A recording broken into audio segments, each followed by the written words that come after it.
Good news, everyone. Today is not going to be the hottest day of the week. Not because today is going to be colder than expected, but because Tuesday is going to be hotter than expected. Anyway, remember global warming? I feel like we have forgotten. We've moved on a little bit too fast, and it has not moved on from us. I currently have 2 fans pointed at me.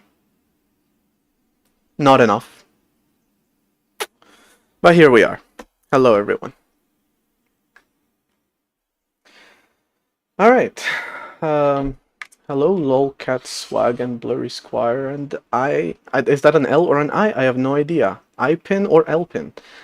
How much RAM usage? For the operating system, I think, if I haven't changed it and I haven't broken stuff, if I'm not mistaken, I have limited it to 512 megabytes.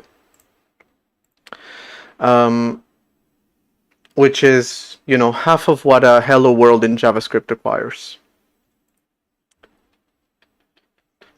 Maybe we upped it to 1024? Where is it? 512 megabytes.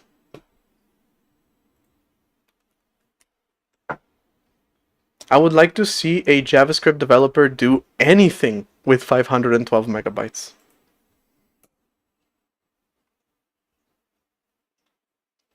It's an interesting looking menu.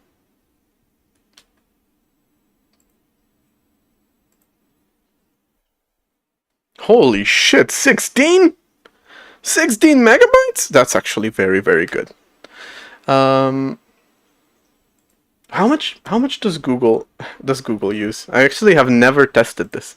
I've tested it on Reddit, I've tested it on a bunch of websites, tested it on GitHub. Google is using 69.32 megabytes for a completely static page. What a skill issue. My god. My god. Do you realize 69% is a little over 10% of the total memory my entire operating system is allowed to have? Not that it uses, it's allowed to have operating system and any application running within it, including games, including Doom, anything. 512 is the maximum limit. Google was 69.32. Speaking of global warming, I found a website that lets you see statistics for most countries and where their electricity comes from. I feel like Spain has a decent amount, but it probably still relies a lot on fossil fuels. I'm not sure.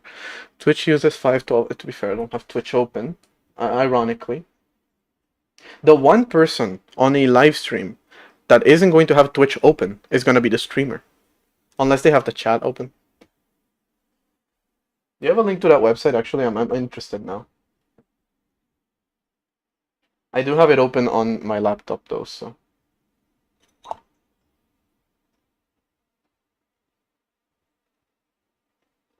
Chromium!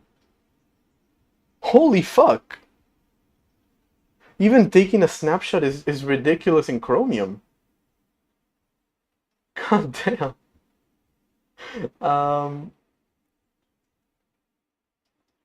I'm seeing 40 megabytes of strings on Twitch, but I'm not sure how to see the total. And 30 megabytes of compiled code, and 11 megabytes of objects on the Twitch Stream Manager, mind you. That's the page that I have open on Twitch right now. Of course, we do gotta ask the question.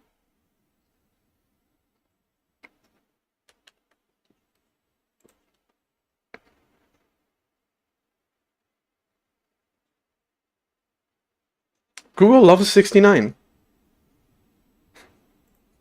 Good for you, Google. And of course, the final question we gotta ask. I already have it open here. Take your time. There we go.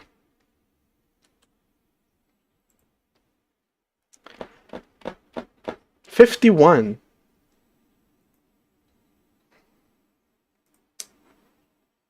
For reference, the page I have open is my own.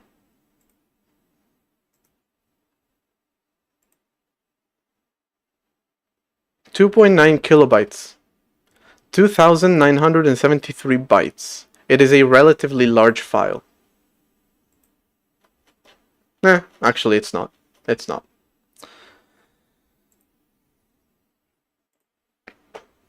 Alright, so of course I do have to ask the question.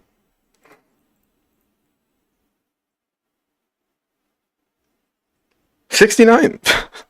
Is Firefox just bugged? It just...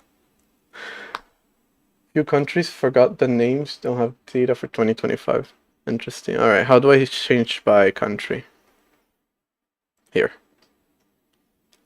Spain is the one on the bottom, okay. And oil is this one. Alright, so it's kind of increased a little bit, but it's doing mostly fine. So you can see it's always increasing. Every single one is increasing.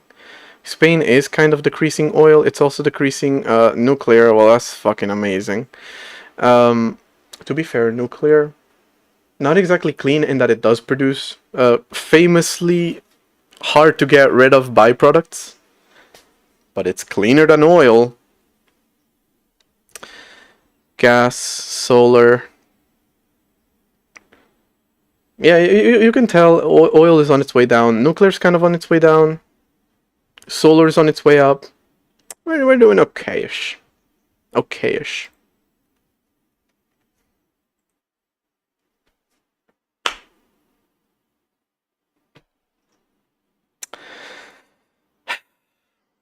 I do have to say, my portable fan off-brand AC bullshit thingy here has a thermostat, and it's the first time I see it under 30, so that's surprising. It's actually like 37 degrees, so. And again, no longer the hottest day of the week. With your help, we can get to 40. Just keep using AI and driving and all that shit. Keep going. Keep it up. Yeah, nuclear is not renewable, but it's so much more efficient that it kind of offsets that. Alright. I am doing my part to reduce global warming by only using 512 megabytes of RAM. Someone please calculate how much electricity is being wasted by JavaScript. That's the one I care about, even more than the AI energy usage. I already know that's atrocious, but I want to know the JavaScript energy usage. Give me that statistic. Somebody get the scientists on the phone. I don't know. Somebody do that. Somebody do that study. We need it. We need it. We absolutely need it. Not that it's gonna go anywhere. Not that anything's gonna happen. But we need that study. I need one more reason to hate JavaScript. Okay, today I'm working on my terminal. A little bit. It's time to finish that whole saga, I believe, I hope. I hope. Mostly hope. Mostly hope. Alright, so yesterday I added cursors to my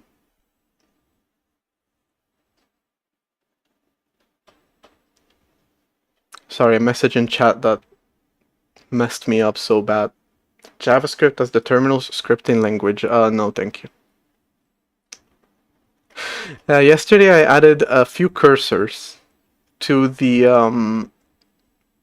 OS, but I'm not shipping them.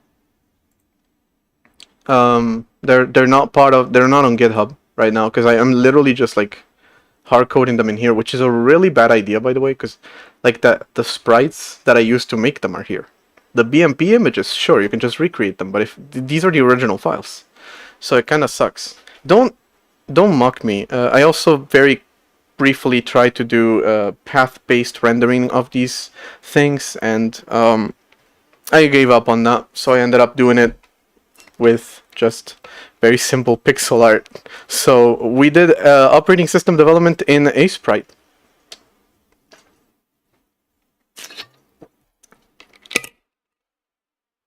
I'm pretty sure I'm literally the first person in history to do that.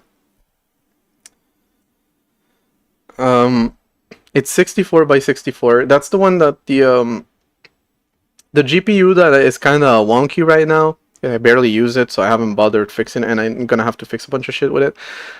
Requires 64 by 64 mouse pointers, because again, it has a concept of a mouse pointer for some reason. It has no documentation for how to do 3D, but it has a mouse pointer. So that's great. Requires it to be 64 by 64, so these are 64 by 64, but you can tell I'm just using 3/4 of that. Yeah, I ended up fixing them a little bit. Now this is the crosshair one.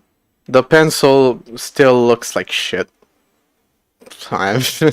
I've tried, it's better than it was before, I still don't like it. Maybe it's just too thick. I genuinely had not considered this until now. But, yeah. And then a regular mouse pointer. But yeah, I'm not actually including these in anywhere. So you need to make your own if you want them, essentially. The thing is that for everything that has to do with the operating system, I'm taking my time with how do I want to ship all dependencies and all the different like moving parts of the system. Right, so I only added external libraries this week, like Friday, I think. The first time I added one of those, it was Friday. Because I wanted to take my time and like do it properly. Now I have to consider the same thing with the assets. After months of like not doing external libraries because, well, they're not external. It's my library, but like it's an external project.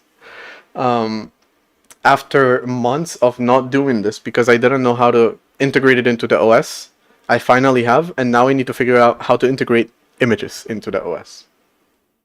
And also, it would be really, really funny to ship a .asprite file as part of the operating system source code.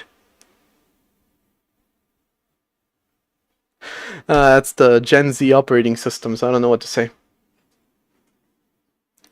Does it just pass a cursor image or position or something? Okay, so the Vertio GPU acts a little bit more like a real GPU, right? So I have support for 3 GPUs technically. 2 of them are the Raspberry Pi's GPU and the frame buffer GPU. Both of them are frame buffers, really. You're just like, hey, this section in memory is where I'm gonna draw shit for you. Put it on the screen. It's literally that simple. I'm assuming the Raspberry Pi GPU is capable of more than that, but I haven't checked. I haven't tried. So yeah, it kind of just does that. And then the Vertio GPU is more complex in that it acts more like graphics programming. To be fair, I've never worked with a full-featured GPU. Again, maybe the Raspberry Pi GPU is closer to this one than the frame buffer one. I don't know. I won't know until I work with it more. But yeah, this one like has a concept of like non-shared memory, so it has its own memory, which is usually the case for GPUs. Maybe the Raspberry Pi GPU doesn't do that. I feel like the Raspberry Pi GPU does not do that. But other GPUs tend to have their own memory, VRAM. You tend to kind of upload stuff to them. So there's that whole thing. And the Vertio GPU works a little bit more like that. So the way that you upload a mouse cursor is... I touched this code yesterday, but it's not like I went too deep into it. What just happened? Get the fuck out of here. What the hell? What? What? What just happened? What is all this? How did that happen? I moved the folder into another and then I moved it out and all of a sudden everything was gone? Hello? And, no! What? just, where did that go? Do you see what I mean when I say Zed's vibe coding is starting to catch up with it? Do you know how terrifying seeing all those files disappear from the Git log was? Christ. Anyway, graphic, vert, GPU. The way that you do a cursor is new cursor. You create a new resource on the GPU.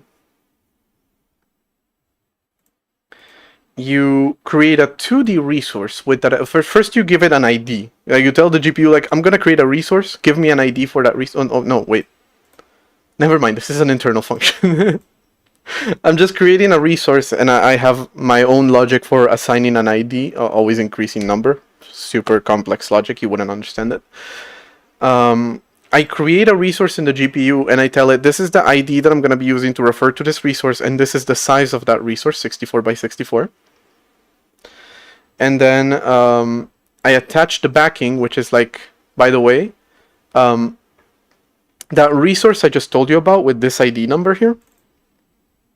This is the memory that you're going to read from in order to update your own internal representation of that in your own memory. And then transfer to host is like, okay, actually make that transfer from RAM to VRAM. There's also transfer from host, which does the opposite.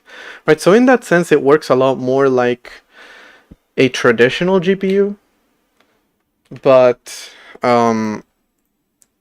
it feels weird that it actually has a concept of a cursor, because when you actually move it, it has a command for the cursor specifically. VirtIO GPU command update cursor or move cursor. So update is like the cursor has changed, do a full redraw, full everything, and then move cursor is just like the cursor was moved, but it's still the same, just like move it a little bit. So it kind of handles that itself. It feels a little weird to have commands specifically for the cursor, whereas in reality, most GPUs don't really have that. Interesting, though. The Raspberry Pi... See, okay, when I used to have bookmarks, I completely forgot to back up any information I might have had in the browser before I wiped my system, and now I lost Excalidraw and also a bunch of bookmarks that I had, including the Raspberry Pi video core GPU spec. I used to have an actual what is that AI generated image of a Raspberry Pi? Bro, what the fuck?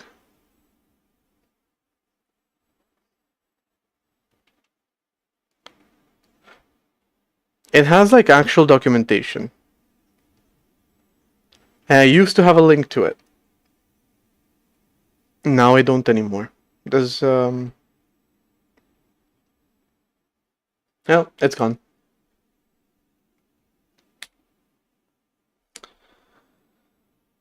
There's a Raspberry Pi 3 gig. That's a weird number. But yeah, they're actually getting more expensive because of Remind me why we have AI again.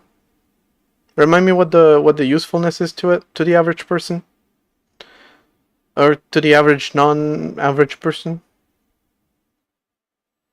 Why are we wasting our fucking time with this thing? Replace us, right? That's it. I forgot about that. Yeah. So anyway, I'm going to start up an agent. I'm gonna go have an iced coffee, and you guys are gonna watch an agent code for me, okay? Enjoy the stream, everybody. I'll be back later to collect all the money from some subscriptions and super chats that I'm obviously gonna get from doing something so interesting.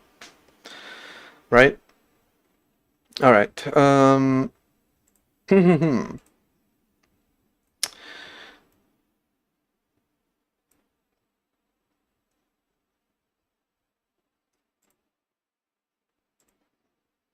Did not realize I had conflicts in this thing.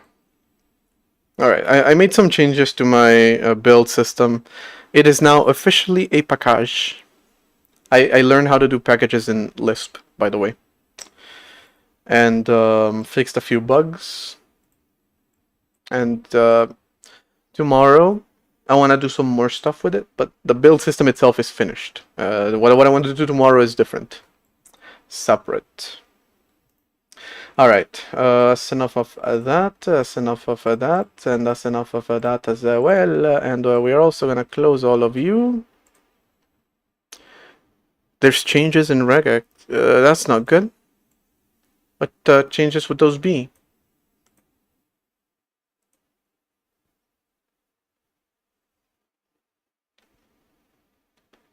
I've been doing a whole bunch of like git pull auto stashes, and this is overriding the changes that I made yesterday. Even though the changes that I'm pulling are just to the build system itself. Like, none of this actually should be here. Why are you trying to modify? I'm terrified of this thing. Okay, nothing to do. Okay. Why was it trying to undo the changes that weren't even being pulled? Those are changes that I made on this machine. Then on another machine, I fixed the build system because I said I just made a bunch of changes to it, so I had to update it. And now I come back to this machine, I do a git pull, and suddenly it undoes my changes that I did on this machine? What?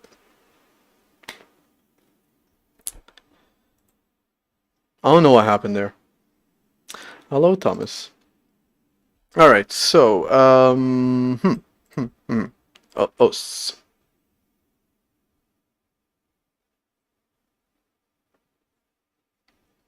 we all saw how I opened the project and it didn't open, right?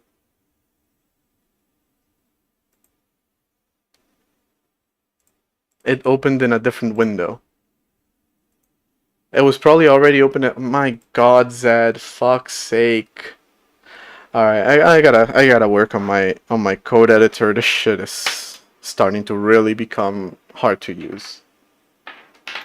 I actually turned off auto update because I am genuinely terrified of the moment that they're gonna break something important. There's just more and more glitches every day, and the glitches are becoming harder and harder to ignore. So, yeesh. The downfall of Zed. Funniest thing is I moved away from VS Code because they were pushing AI too hard. And the best thing I found is either you have to use a super old, annoying ass terminal editor, or the best case scenario, you use one that allows you to turn off AI features, but is coded with AI, so eventually it will break too. Like a ticking time bomb. Great. This is the AI that's gonna replace us, everybody. Be terrified. And if any of the AI companies go IPO, please invest.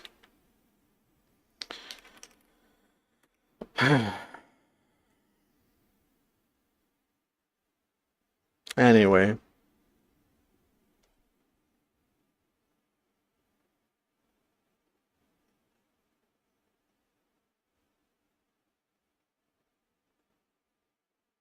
I forgot about this detail. Zed is for some reason using a different path than everyone else. I still don't understand what's going on with that. I had a theory that it was because of permissions, but I don't think that's it. Although, again, this Zed I installed on Ubuntu, and it kind of just transferred over, and I haven't really thought about it that hard. Should I try reinstalling Zed?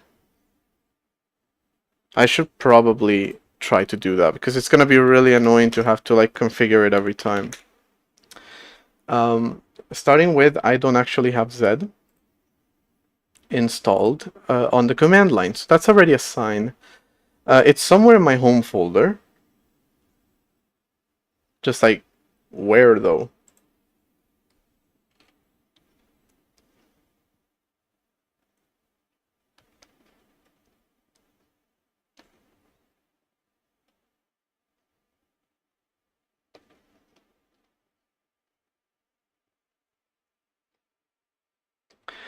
Did I install it with Flatpak? I have no idea. Linux is such a fragmented mess. Holy fuck. Um, you know what I'm gonna do?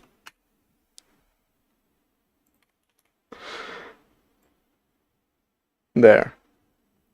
Nah, that's Clang. Z editor though. Home the local Z. Why? Why is it in my local folder? And why does it have its own folder in local?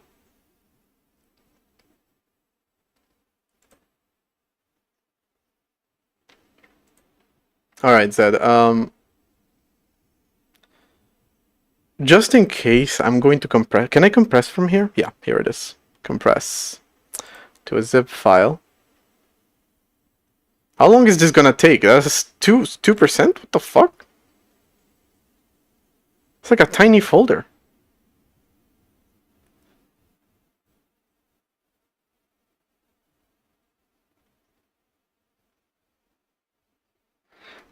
Can you run Pi-hole on something cheaper than a Pi? I feel like it's configured specifically for Pis, actually, so... Why is this taking so long? How big is this folder? 300 megabytes. Why was that taking so long? I'm terrified. Anyway, the old... Whatever. Let's see if we can install it from here. I think I saw it here, actually. Yeah, here it is. There it was. Okay, here it is. Flatpak, install from FlatHub.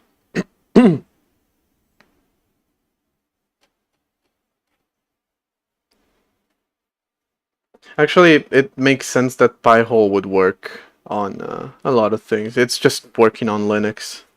It's just Pi-hole because it's meant to be run on a Pi, but it doesn't require anything from a Pi. By the way, I love that the Raspberry Pi is like open source software, not hardware, just software. You have to use Linux. Our version of Linux is the only one that works, by the way.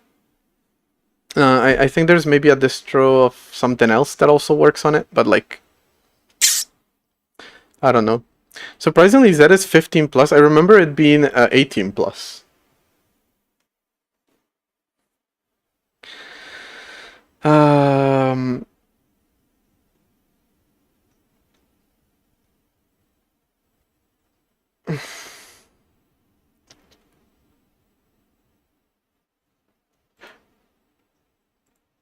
And now I have to configure it again. But before I do that, open folder. I didn't know what I was looking for. OS, trust all in home, sure. Is this what it looks like by default? That's ugly as fuck. Yeah, no, the Raspberry Pi hardware is so hard to work with because it is not open source. It doesn't have any specs for the Pi 5, for example. It has some specs for the Pi 4, but honestly very lacking. Now I see what that person was talking about this thing being on the right side. It always used to be on the left. Okay, this is ugly as shit, by the way. I can't believe I looked at this editor and I was like, fuck yeah, that's the one I want. Fuck's sake. FlatHub. It's your fault.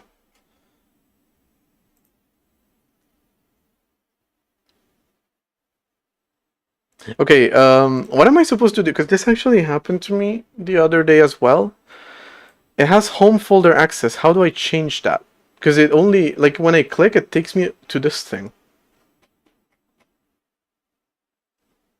What am I supposed to do with that?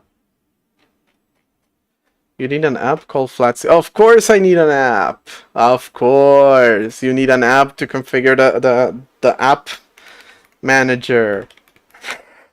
How did I not think of that? You need an app to configure the apps.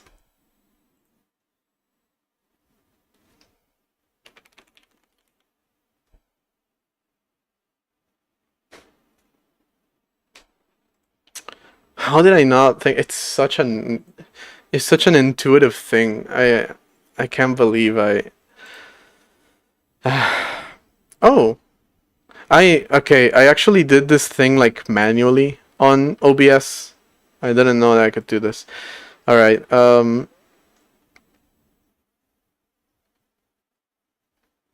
Device allow file system all file.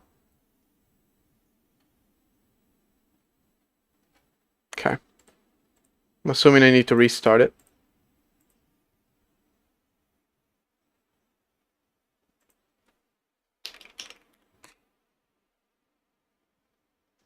Hijo de la gran puta madre. That didn't work.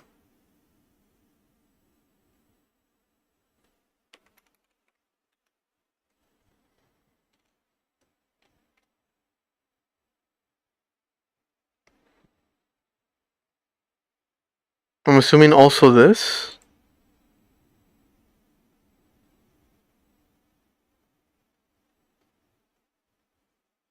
I don't know what I need to give you access to here. You have to make a custom terminal profile to launch a terminal outside of the Flatpak sandbox. But I gave it access to all system files. The issue that I'm assuming was happening is that it couldn't find the correct path. Right? Because it didn't have access to the folder that contains the actual path. So it only has access to my local path, the one that is in a bash RC in my home folder, but not in the system. I forgot which file that is.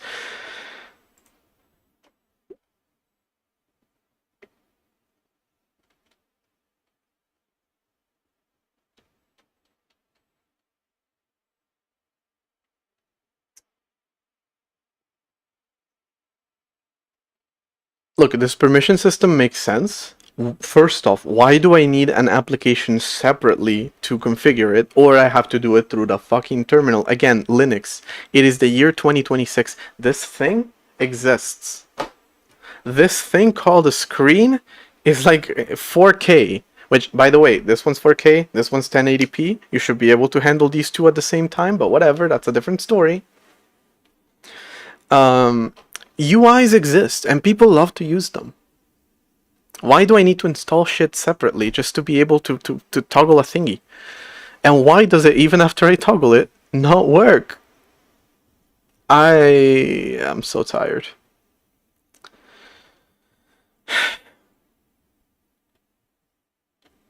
Of this fuck-ass system, I swear to God.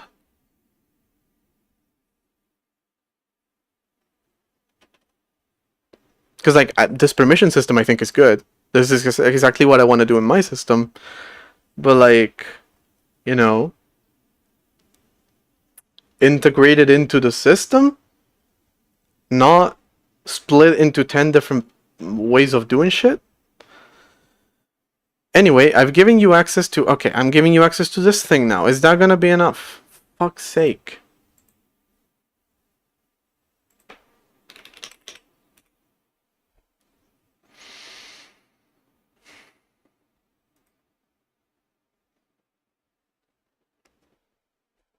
This OS is so ridiculous.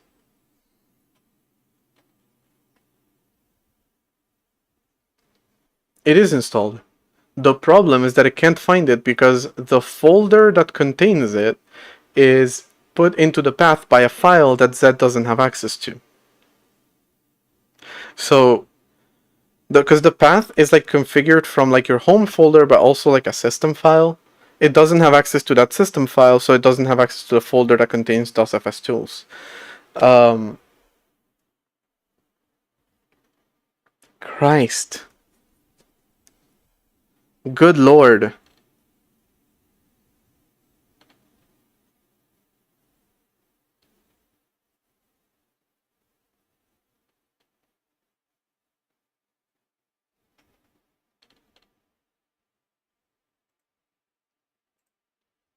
I reset Z for nothing, by the way. I'm just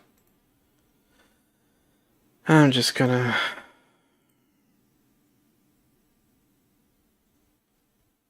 At least go back to the one I had. I don't know. Well, did it create a new one? No. By the way, this thing popped up with a bunch of updates and I was so scared this morning.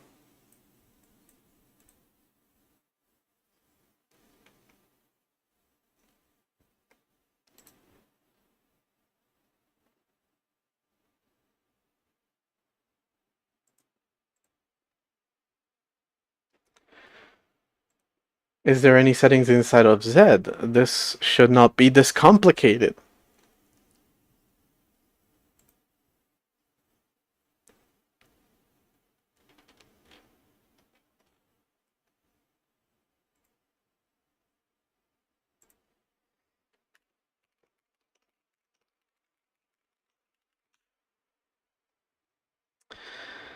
Um,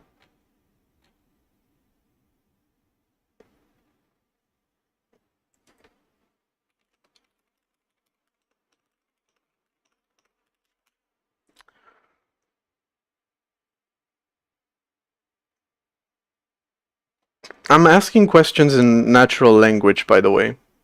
And even then, I don't get a fucking answer. Google, retire. Delete your account. Be done with it. Go bankrupt.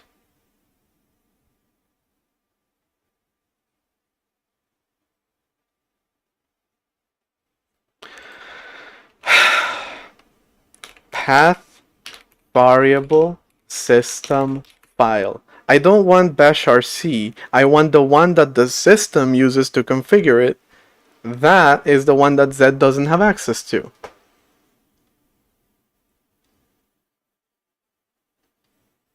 Wikipedia, do you have the fucking answer?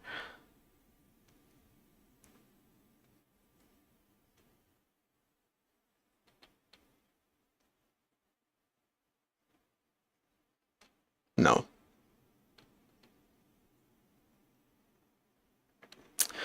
How about just don't do anything anymore? I'm so tired of Linux, actually. Such a clunky, janky, barely working operating system. But it's my fault.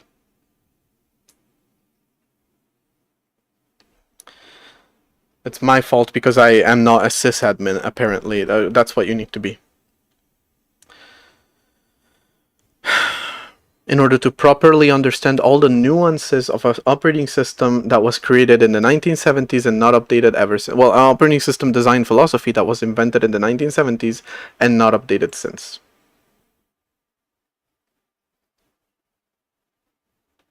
I did install Z as a Flatpak. I gave it all access to all files and folders as much as I could, and it still does not have access to the file, which I don't know which file it is because Google doesn't work anymore. That configures the path.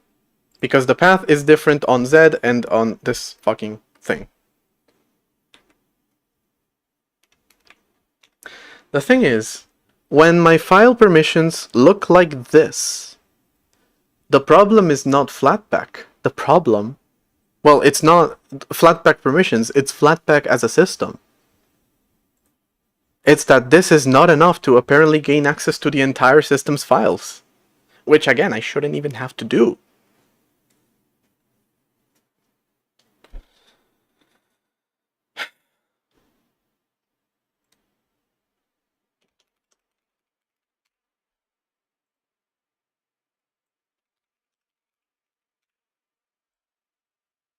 These should not be different. I believe the one I'm looking for is user sbin, this one. Which is not in the path here. And I actually don't know who configures that file because it is nowhere in my home folder. Why am I using nano for this? I don't know. These are all configured by me. Again, I don't know why I'm doing it twice. Doesn't really matter though.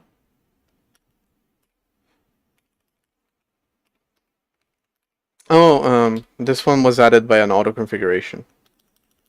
That's why I'm doing it twice.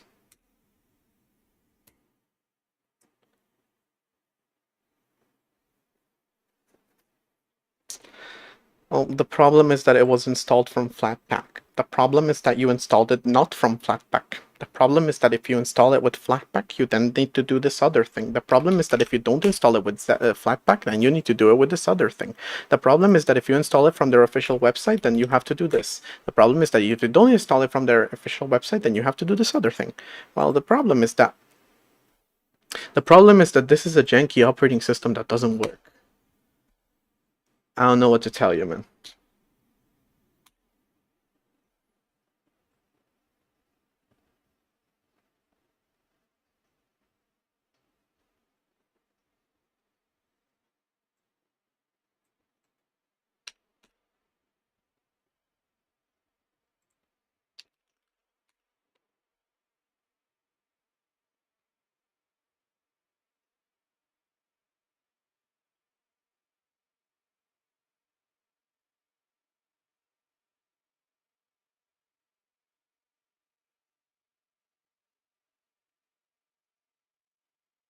So is it a Z issue now? Like, fuck's sake. How can everything be so janky?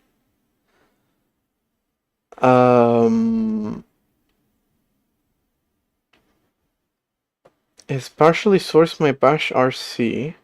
Not quite. It perfectly sourced my bash RC, just not properly.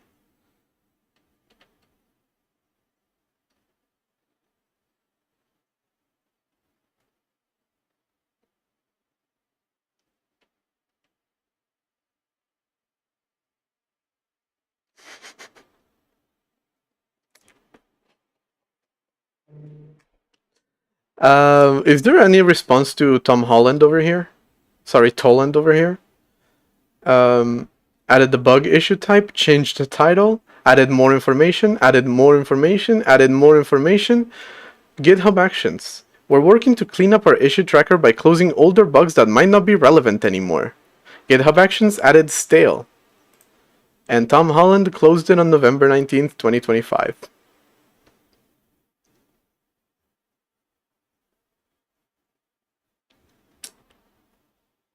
It's nice to see an active community.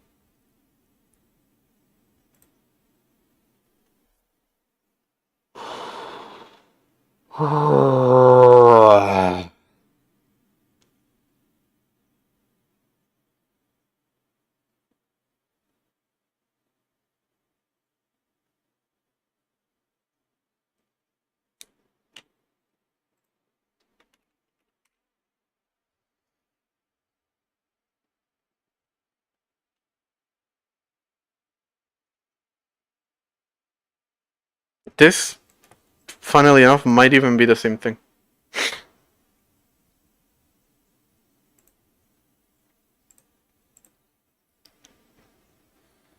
On Linux, install the Z Flatpak version, open the terminal. No version information available. The shell doesn't source bashrc. Same issue. Can confirm. Using Flatpak spawn works for me in your Z settings JSON. Include... Well, I don't need that anymore. I'm no longer on Flatpak.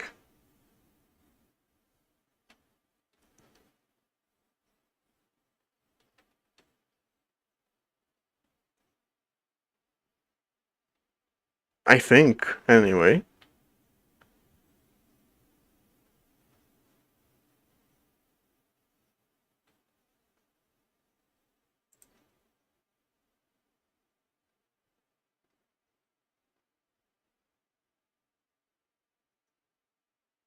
This is so ridiculous.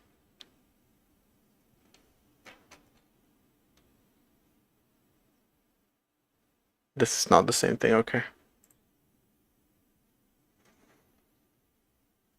By the way, I don't see a single one of these that mentions path. Which is what I was searching for. How about if I search for bashrc?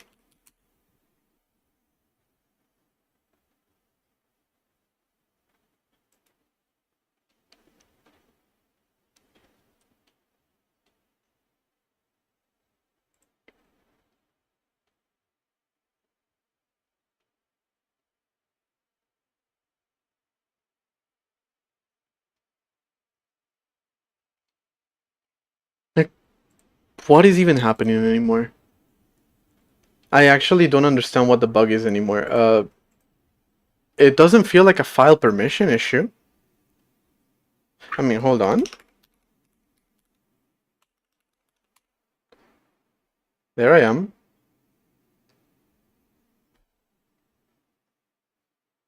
Again, I would love to know which file configures the path. Where do these come from?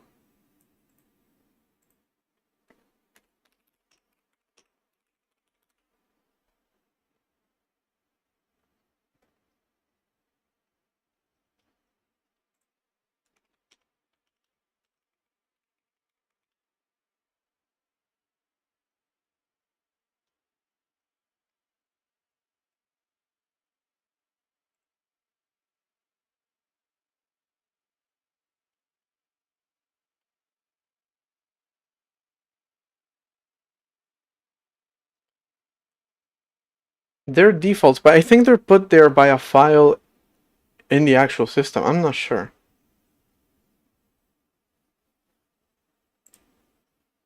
Wait, hold on. Can I do this, by the way? Yes, I can. Alright.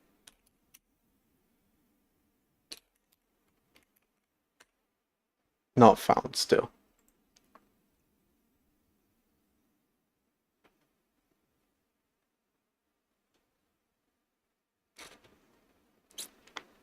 Also, am I actually speaking Martian? Because even if I was speaking like a different language, I think Google would be able to understand me.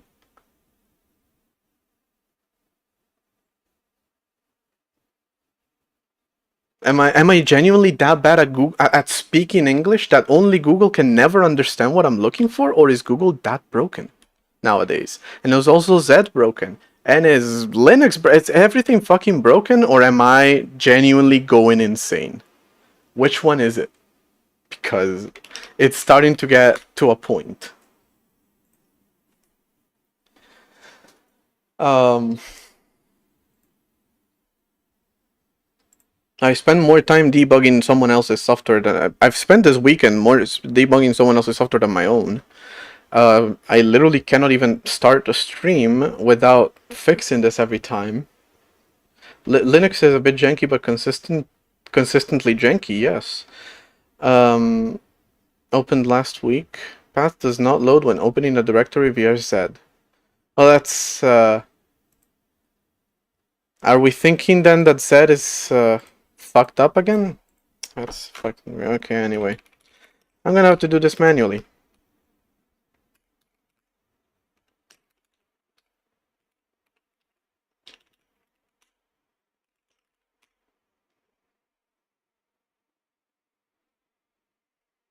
Do you think Jesus vibe coded the earth? That's why some weird ass animals exist? Nah. That's just trial and error.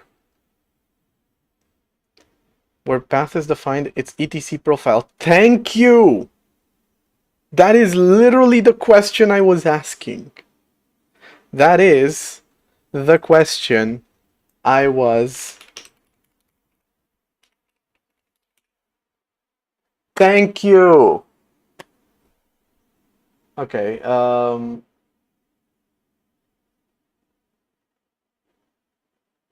thank you. My god. That is the question I was trying to ask Google. Thank you for making me feel a little less insane. Also, this thing, yeah, the cursor still looks weird. Maybe doing it in Sprite is not the best, but it works well. Alright, hold on. Let's do one more thing with Z now. Close it. Open it. Alright, try which... Oh, fuck. Which mkfs.fat. Not found. Okay. Now we're going to source etc profile.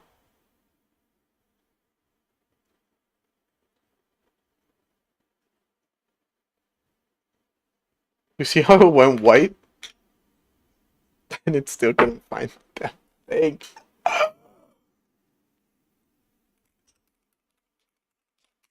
You have access to this file. You do. But somehow...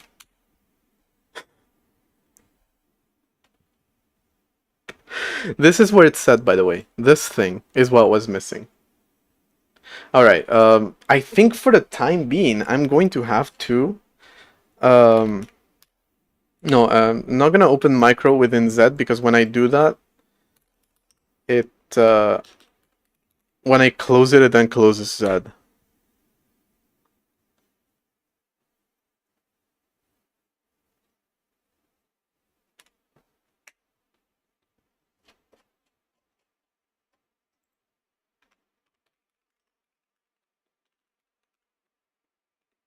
I'm just going to add this thing here and hope that it's enough.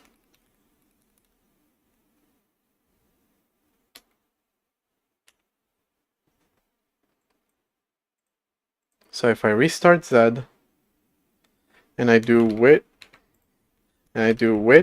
mkfs.fat. Thank you. Thank you, Jesus, who vibe coded the earth.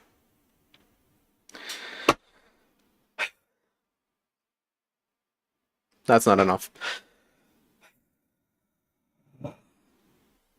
That's better. Okay, we should be able to run this thing. My god. My god. Z is actually breaking more and more, is it not? Por el amor de Dios, es que de verdad, esta mierda no funciona. Anyway, what was I even going to do today? It's been so long that I forgot.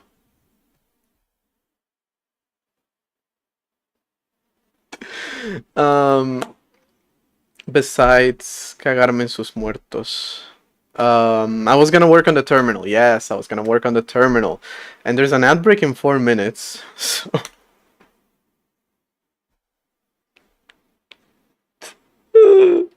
my terminal's a little bit janky, but guess what? It's better than whatever the fuck is going on Z right now. So we'll take it. Alright. So, it is actually a pleasant temperature in this room with 2 fans pointed at me. One over here, one over here. Bye. He's doing okay. Okay, I think the terminal works. If I'm not mistaken, Echo does not use quotation marks. See, that doesn't work. Alright, never mind. Yeah, no. That works, though. That doesn't. Okay, so built-ins don't work. We don't have history in the terminal, which I would like to add. Another thing that I want to do to this terminal. I want to officially move on from this and make it input separate from output. Right, so we're going to put a little thingy on the bottom here. That's where that's going to go. Do I want to do that with a setting? I want to say maybe, but most likely I'm going to default to it, and so I will eventually get to the point where I no longer test it with this method, and it ends up breaking. But until such a moment, I'm okay with putting it in a setting, I guess. That's fine. Anyway, yeah, so history and that, but I also apparently need to fix built-ins. Now, besides that, I was having some issues with the cursor. When you can type and then rewind, it would break a little bit. That works fine now, and also typing and moving backwards, I believe, works fuck. It does not work fine. Is the command that I ran actually I in? No, it's just in. Man, pissed off. Nothing works today. Should I? This is a terminal that I rewrote entirely like last week or 2 weeks ago, and now I'm planning on doing the same thing again because it's just doesn't work. Nothing works anymore. It also doesn't scroll.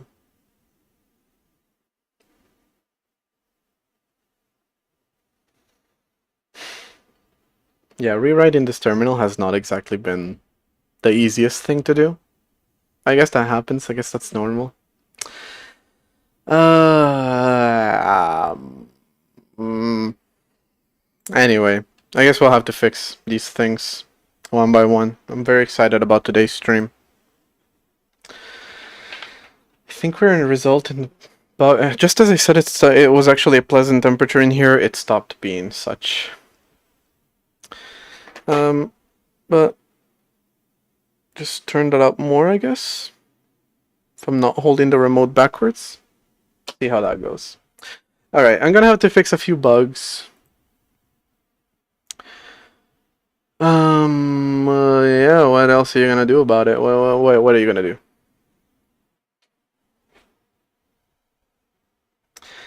All right. I'm stalling, so I'm just gonna run this ad break, and I'll be back in 3 minutes. I don't know what else to do.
Okay, we have returned. The dog has melted, by the way. R.I.P.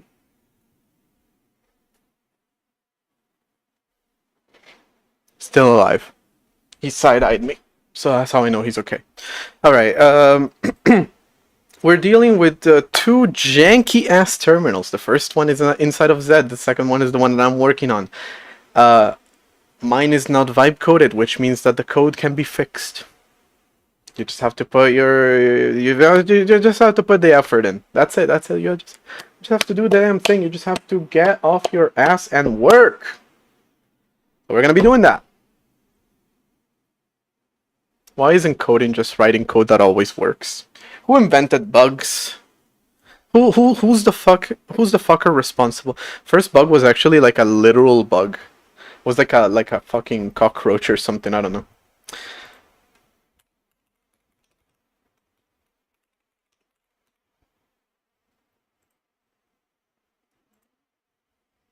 Oh wow, we have a picture of it.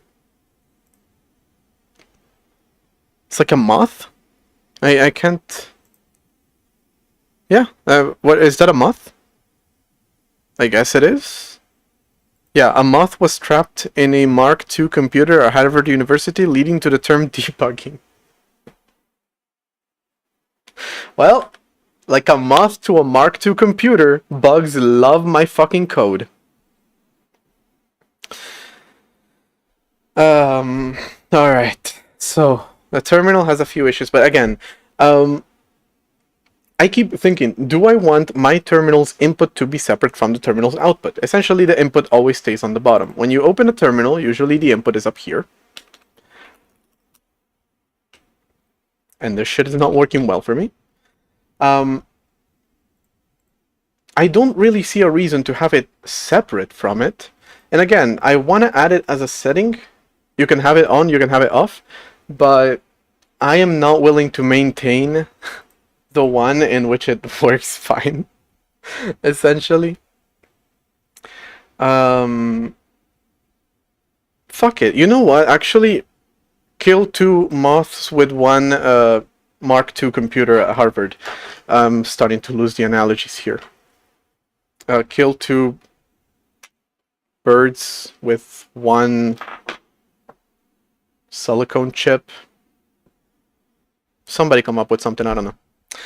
Anyway, kill 2 birds with 1 stone, in the sense that if I actually move the input out of the terminal, then all my editing issues that I'm having right now will literally go away because you don't delete stuff off the terminal anymore.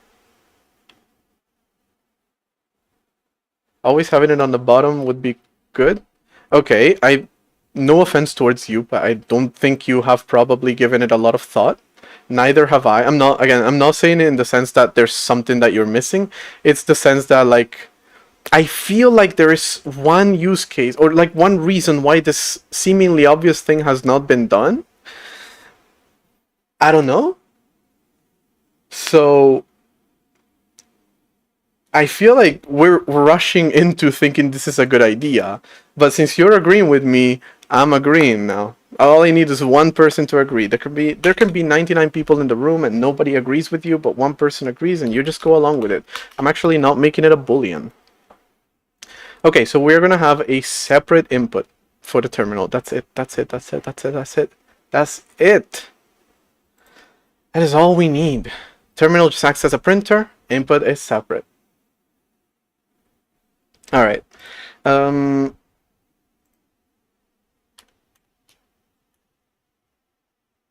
I just need to remember how the rendering code works here. Because, like, this is what actually renders the text to the thing. This is a decision I should have made back when I first thought about it. I should have just gone with it.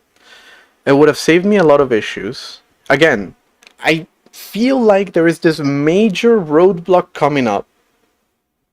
But I always feel like this whenever I do something different than it's usually done. So, again, that's why I'm saying, like, I feel like there is something, but maybe it's just me being paranoid. But if I had done this earlier, it would have saved me a lot of headaches with this terminal, and most importantly, it would have changed the code a lot. Anyway, the way that the terminal works right now is it does these stuff over here, and the input, for example. Where do you take the input? Because that's where I actually need to make this change.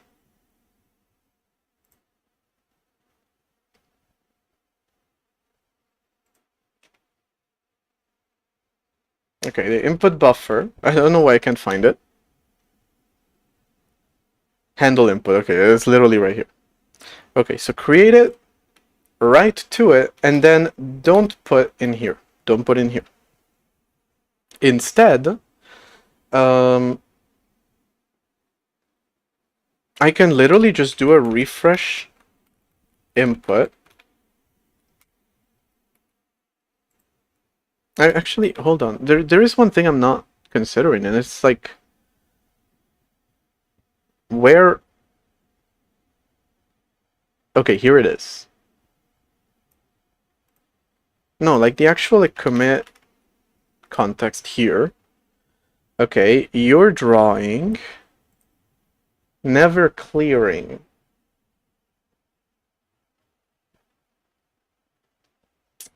Okay.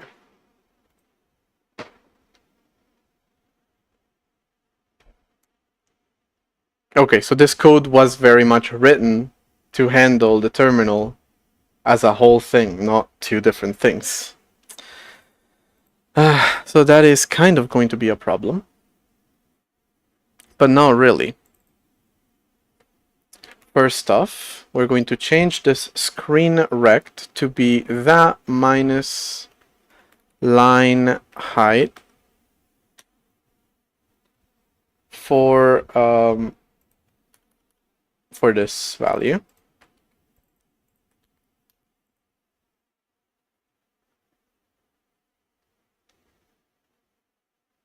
Again, I cannot shake the feeling that there's some major reason, but I've mentioned this a lot of times. Nobody's told me anything. I haven't really thought of any reason, so again, I might just be getting paranoid here. Alright, so we're gonna let the terminal render itself in this section, minus that, and let's give ourselves a little 20 pixels of room. Breathing room. Well, what essentially moving the terminal's input away from the output. Instead of being here and then scrolling down as the terminal gets filled, always being on the bottom. Again, I feel like there's a major limitation to that, but I cannot come up with it.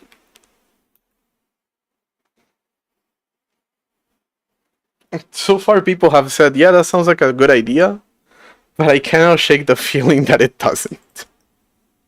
It sounds like a bad idea, even though I think it's a good idea, which is why I'm doing it. Alright,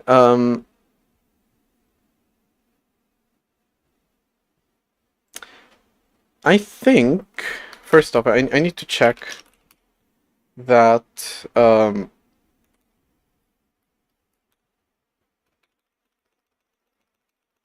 again, scroll doesn't even work on this thing.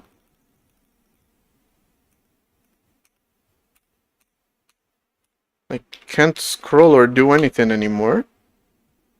Alright. But surprisingly, it like limits the size to that, to where it was there. I couldn't go any further than that. So that's weird. But anyway, doesn't matter.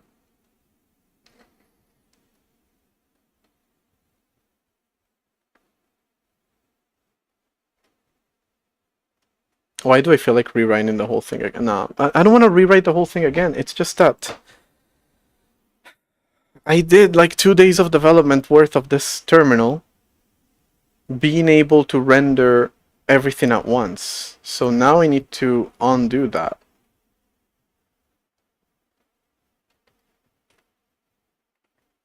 Because essentially just because I did it in the sense that it's able to render. No, never mind, never mind. I should be able to handle this properly, I think.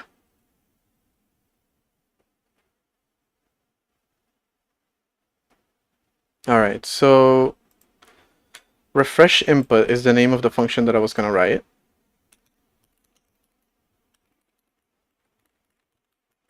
It is going to also handle its own commit draw context with the context, which is end context. And it is going to render, for the time being, let's just do a rectangle.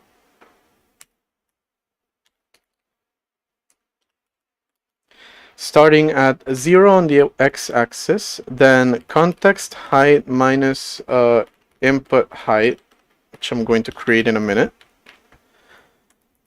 Taking up the entire width of the screen, taking up input height, And we're gonna make it. I haven't used this color in a bit.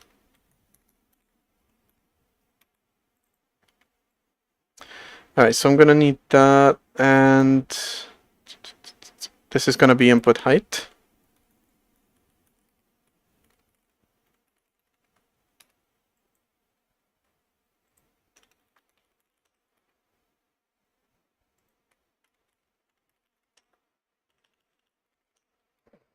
Alright.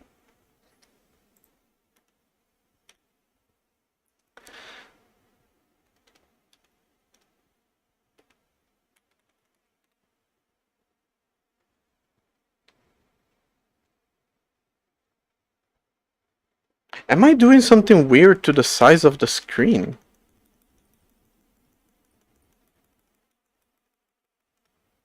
No, this is... Okay. I'm not sure why the height of this thing is not what I expect it to be. It's a very thin line. Is anyone else re-rendering anything else? We're doing a clear, but this is actually not being done, like, at all. Right now, unless you explicitly clear. We're drawing text, but I don't think that's, like, affecting anything. Unless it's buggy, which it could be. And then the cursor could be re-rendering. Okay, so let me disable that.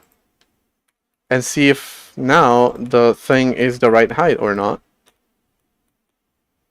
It's a little weird that it isn't.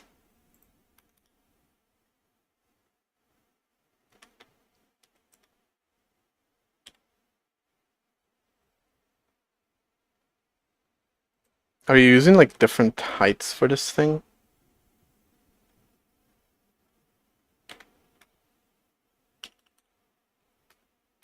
What if I just hard code it?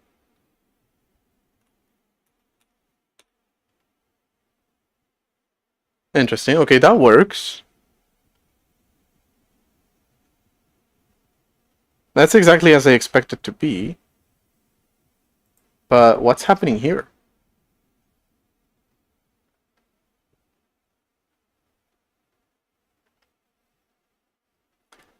The line height must be changing.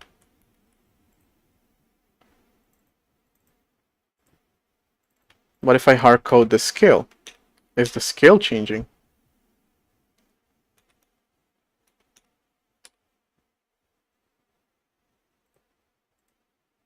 Okay.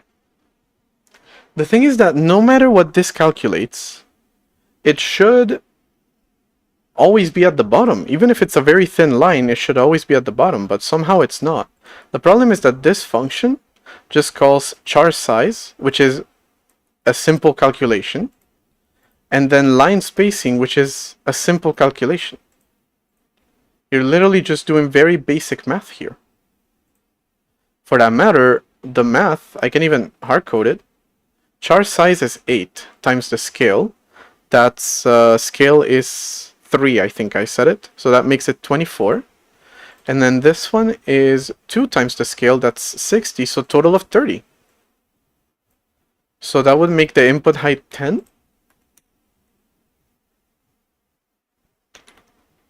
Oh. Okay, hold on. I think I'm just being stupid.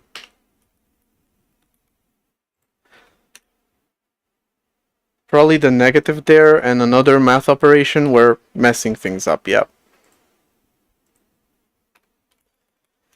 Current formatting, and then what was the thing? Background scale. Alright, so I need to bring you guys back, you and you back. You come back. Scale like that.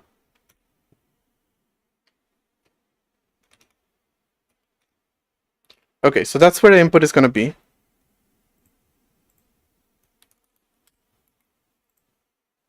That was supposed to be plus 22, not minus 20, but whatever.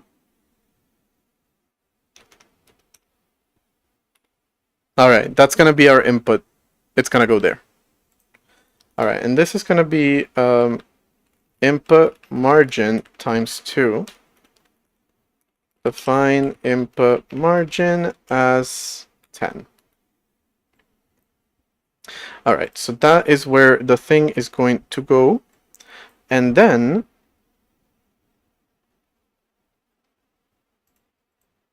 in refresh input, we're simply going to do a very simple draw slice context, and then buffer to slice from buffer using the input buffer.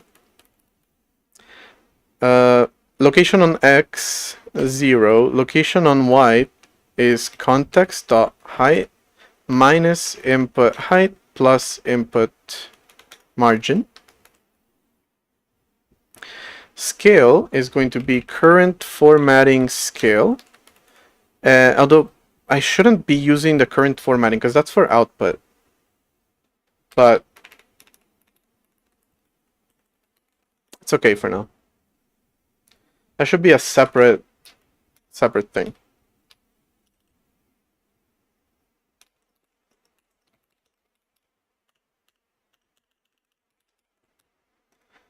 All right. Look how well that works. Now the interesting thing is here I should be using the current formatting. Whoops, I just deleted all the code. All right, here I should be using the current formatting background. And then why? Okay, it's starting to feel like less of a bad idea. So that's good. I still don't know why I felt like it was a bad idea, but whatever. This one I am gonna hold the scale of it, which is a 32 int. It is now. Input scale 0. That value is going to be used here. That value is also going to be used here. And it is going to default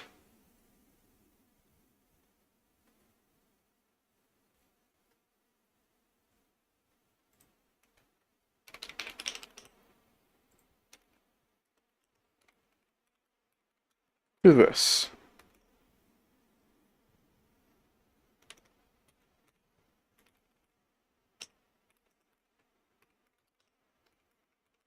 I forgot caps lock works now. Pressed it by accident. Alright, so that works. Now, the cursor is still rendering up here. Again, this is actually gonna get rid of all my issues. I'm so excited. Just for that, I think it's a good idea.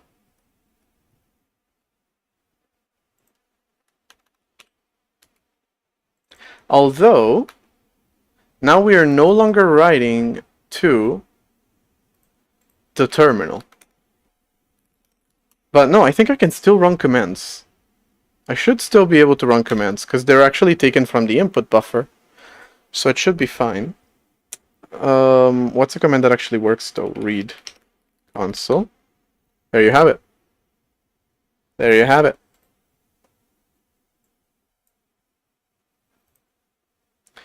Alright, so I'm actually gonna put the input format into this thing.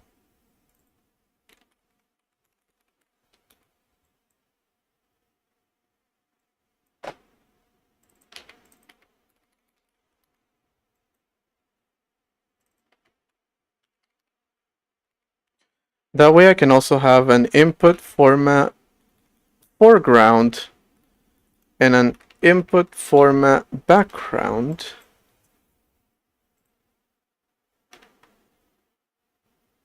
Which I can then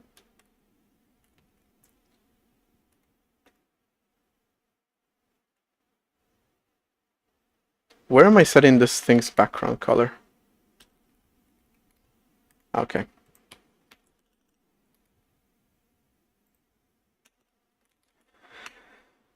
memcpy the input format from the current formatting with the size of a format.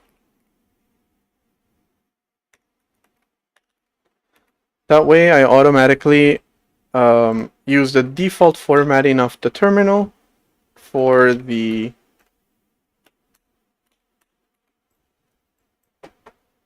input.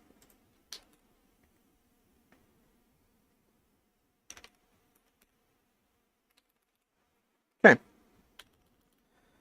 Now, the cursor. I'm trying to do this as quickly as possible. I'm just trying to get rid of any stupid thing that I was doing before. What is cursor current, actually? Oh, that is the blinking cursor. Right. No. Render cursor.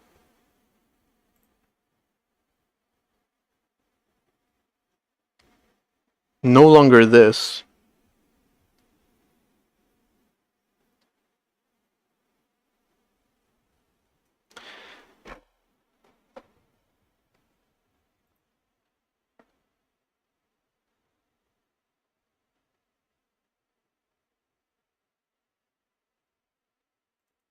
Hold on, I can actually simplify this a little bit as well.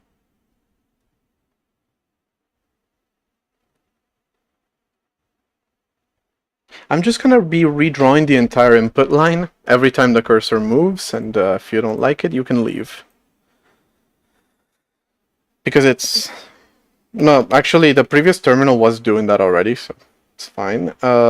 Show cursor. Alright.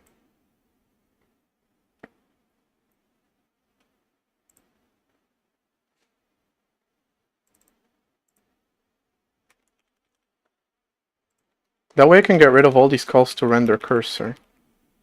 Toggle cursor. Oh, I already have a boolean for that. So cursor on is what I want. Alright, then toggle cursor. You're no longer going to render the cursor. You're now going to do a refresh input. And render cursor function is going to go away. All of it. Hell yeah, we're deleting code. That's how you know this is good. And deleting to-dos. That's how you know this is really good. Alright. Now we should have no cursor whatsoever.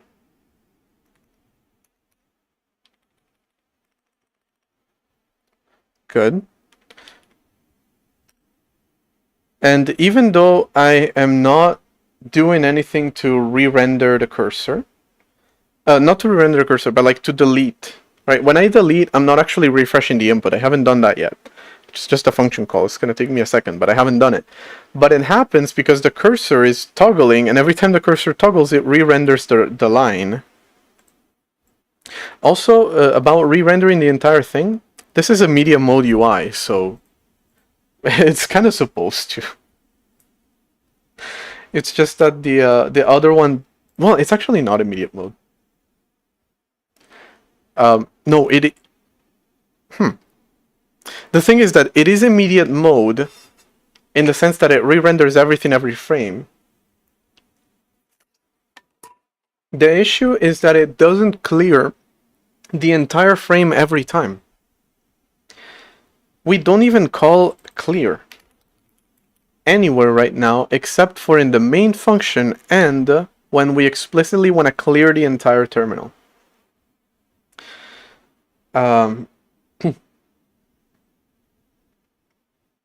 So yes, we are re-rendering the entire line, but just because we literally only render stuff when we need to. It is that simple. And for that matter, the rendering code should be optimized to only re-render dirty sections, not the entire thing. The dog is broken.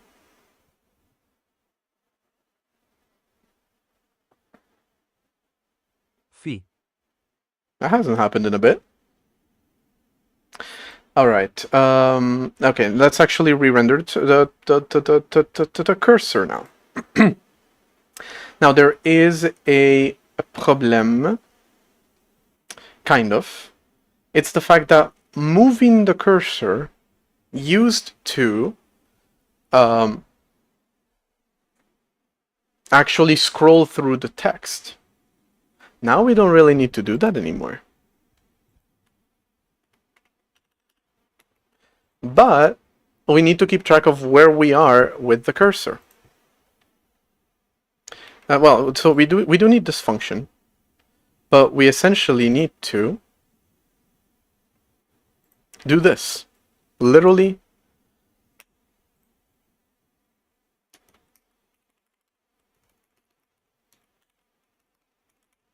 this. This here was... Hold on, I deleted a little bit too much. That's it. That's what we need now. Simplified the function. Didn't delete it entirely, just simplified it. Essentially, we're going to be moving the internal cursor that the buffer has, the input buffer, because it has its own cursor for when to write the next character and whatnot. We're just going to be updating that one. And then we're going to be refreshing the input. So I guess I do need this.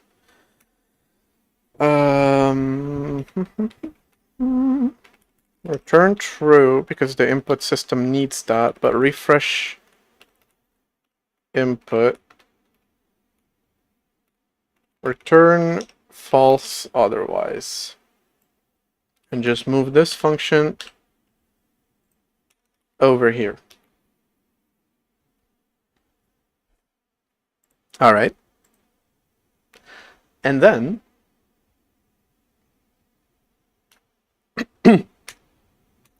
this is where we need to get... We don't need to get a little bit smart. I was going to say we need to, okay, render the cursor or render a character. But again, it's a little bit of non-optimized code. We're going to render the character and then override it with the cursor. Big deal. Big deal. Alright, we need the cursor character size, character width, based on the input format scale. This is U32.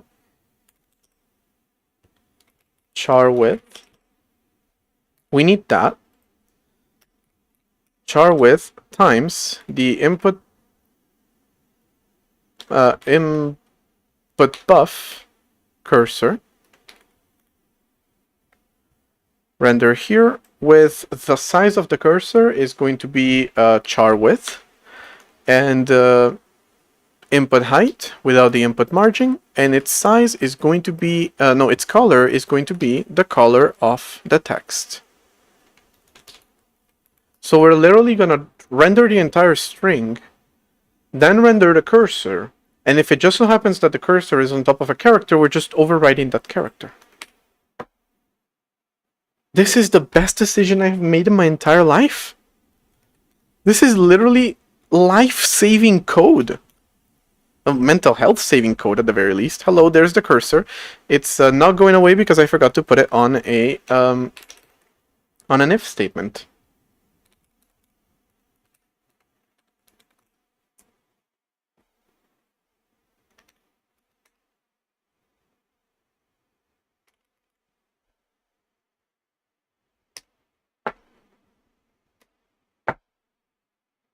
Look how easy that is.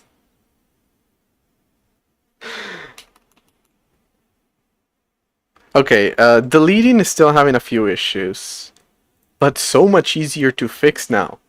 Okay, the erase function, for example. Again, so much simpler now. Erasing just requires you. Actually, hold on.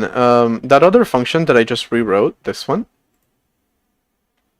used to have this, which is like a better way of expressing the same thing. So just like do that and that. This is the best code I have. Not even the best code, it's just the best decision I have made. It's allowing me to fix so many bugs while deleting code. You know it's a good decision when you did that. Will it have any issues with it? I don't care if it has any issues with the terminal. You know what? Again, that hypothetical future issue that I am not considering right now, that nobody has been able to actually tell me exists, but I am convinced exists. Despite people telling me, I think that having the input to the terminal in the bottom is a good idea. Despite nobody telling me this is why I think it's a bad idea, I keep thinking maybe it's gonna become a bad idea, but at this point I don't give a fuck anymore. Alright. At the risk of regretting this, I'm going to point one of the fans towards Jester. Poor thing.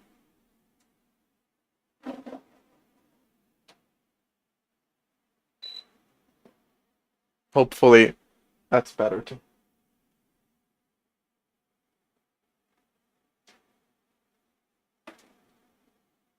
Alright.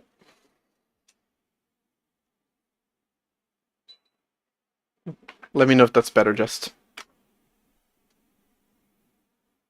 Alright, so erasing the buffer is actually a very similar function to the one that I just edited, in the sense that I just need to copy this part. Boom. And refresh input, you're gonna move higher up. Alright, refresh input, I'm gonna put you next to this code.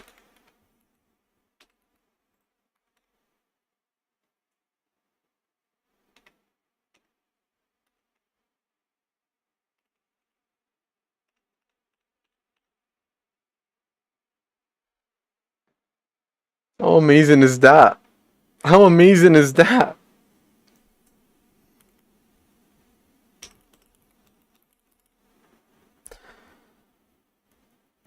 Now, this actually works well. This actually works well now. Although, that's interesting. I think this is just a bug in the erase function. Yeah. When I'm done, when I'm pressing delete, and I'm done deleting everything after the cursor, it starts deleting stuff before the cursor.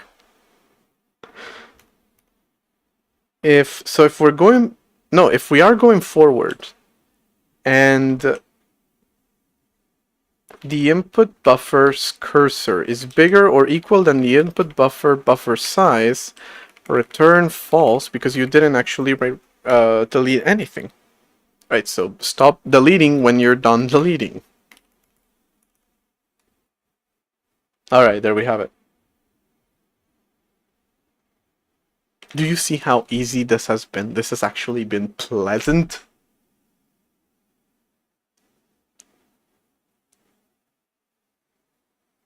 When I started this whole terminal thing, well, the rewrite, I considered doing this. And again, I literally held myself back by some hypothetical that nobody has been able to prove to me exists. Pacman, not the package manager, logic delete. Also, starting to regret not changing this chair early. First off, it's really old. Second, it's like rough fabric. And now that I'm wearing shorts and no sleeves, it's irritating as shit. Anyway.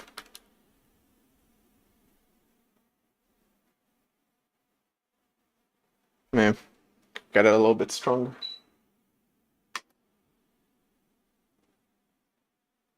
I should actually reach him now.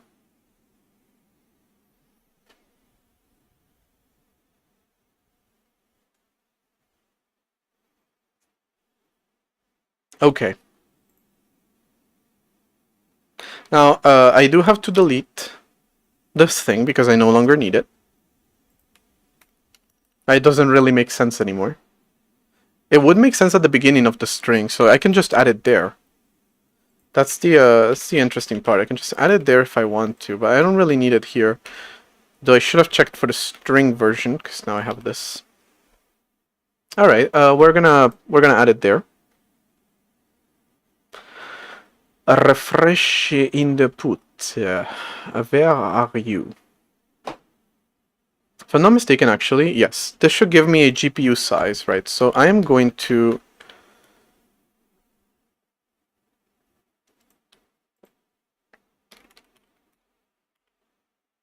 do that. That's the height. That's the scale and the foreground. That's good. Okay. So this is going to render those two characters, and that's going to give me a size that it has rendered, and that is going to be the offset at which we render this thing. We start rendering there, which means we also need it. I should call it offset, actually. Size is not a very good name. Do I like cats? I like cats. He doesn't though, so I don't have any.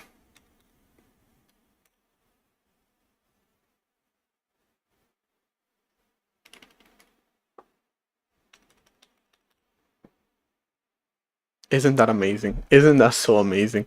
Now, this is still too large. It's taking up like the entire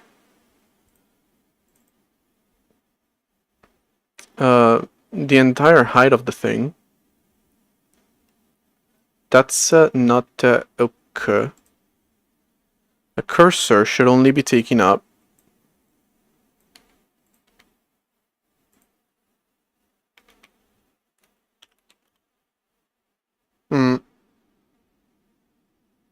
pretty sure that's wrong.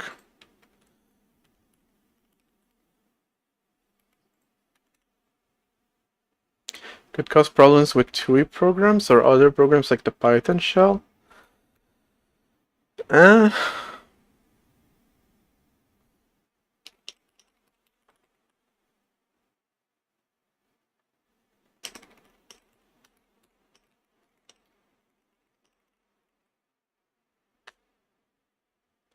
No, but that is reasonable, to be fair. With TUI programs, yes. But TUI programs don't really use a normal input system either. So that's an entirely different way of handling things. I still have a way to handle that stuff.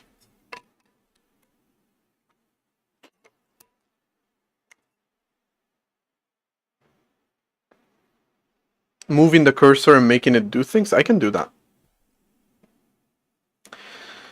I don't have any TUI programs. I want to have some TUI programs. I don't have them yet, but I think I should be able to handle it well. Motherfucker. I pointed that fan at him so that he wouldn't be all... And he moves!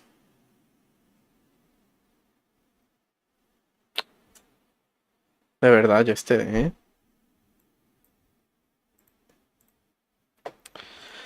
Anyway, thanks for that, Jester. Very nice of you. Love being appreciated for my work.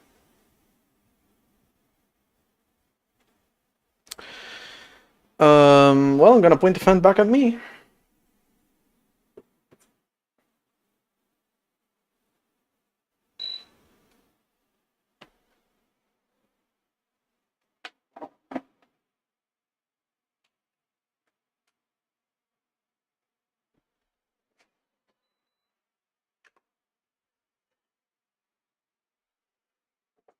I'm being paranoid and turning it off before I move it upwards because I have to like manually do that.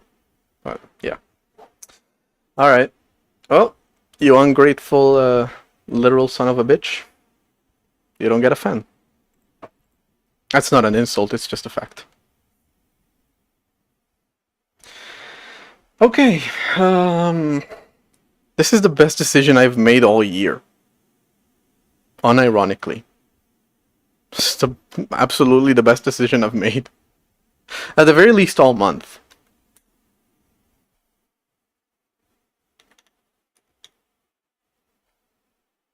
It's interesting that this does not render the first time, so like there should be a call to refresh input at the very beginning because it takes like a second to actually appear. Alright, there it is. It's there from the very beginning. All right. That is convenient. That is cool. Now for terminal scripting, I still don't know how I want to do terminal scripting, right? But um,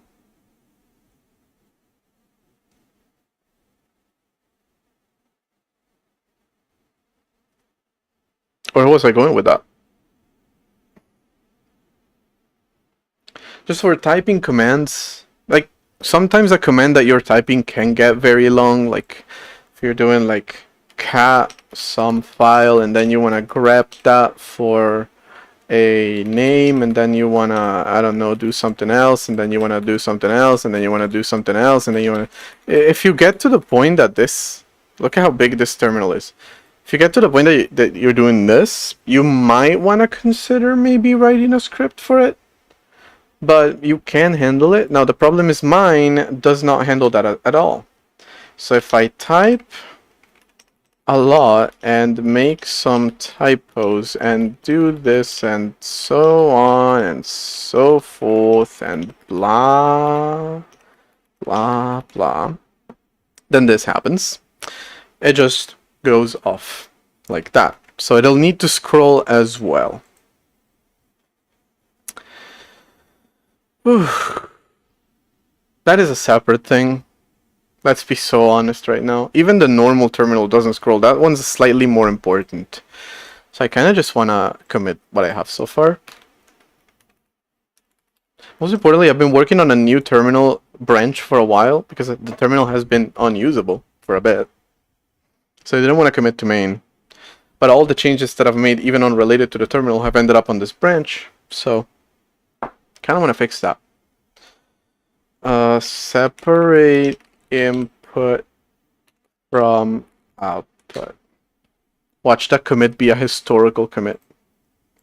And it's going to change the trajectory of everything for the best. The trajectory of quantum computing for some reason. Anyway.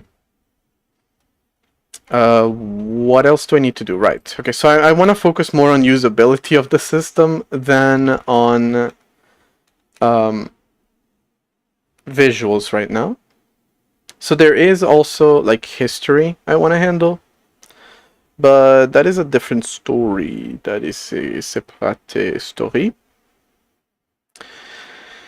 I did notice though this doesn't work.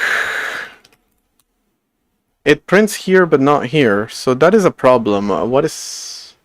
Oh, I don't think that's actually a problem. I think that might be, again, a commit that I didn't get to properly review, thanks to Zed's beautiful little...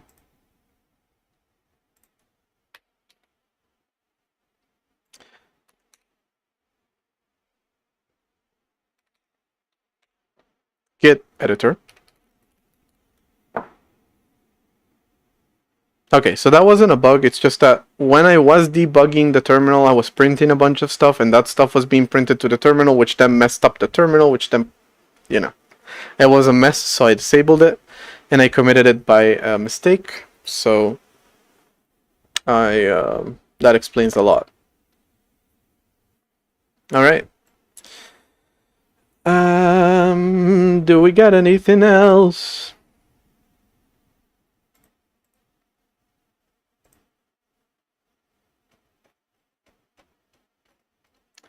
Well, history. Like I said, I wanted to do history. Okay,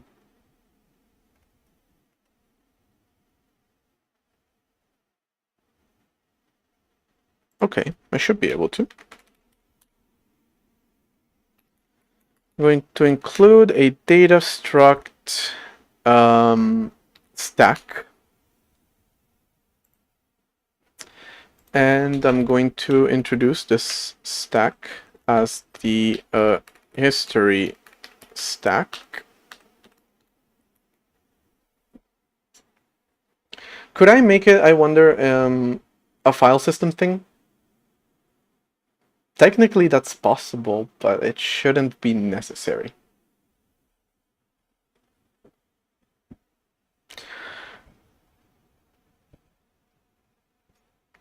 That way it would persist between sessions.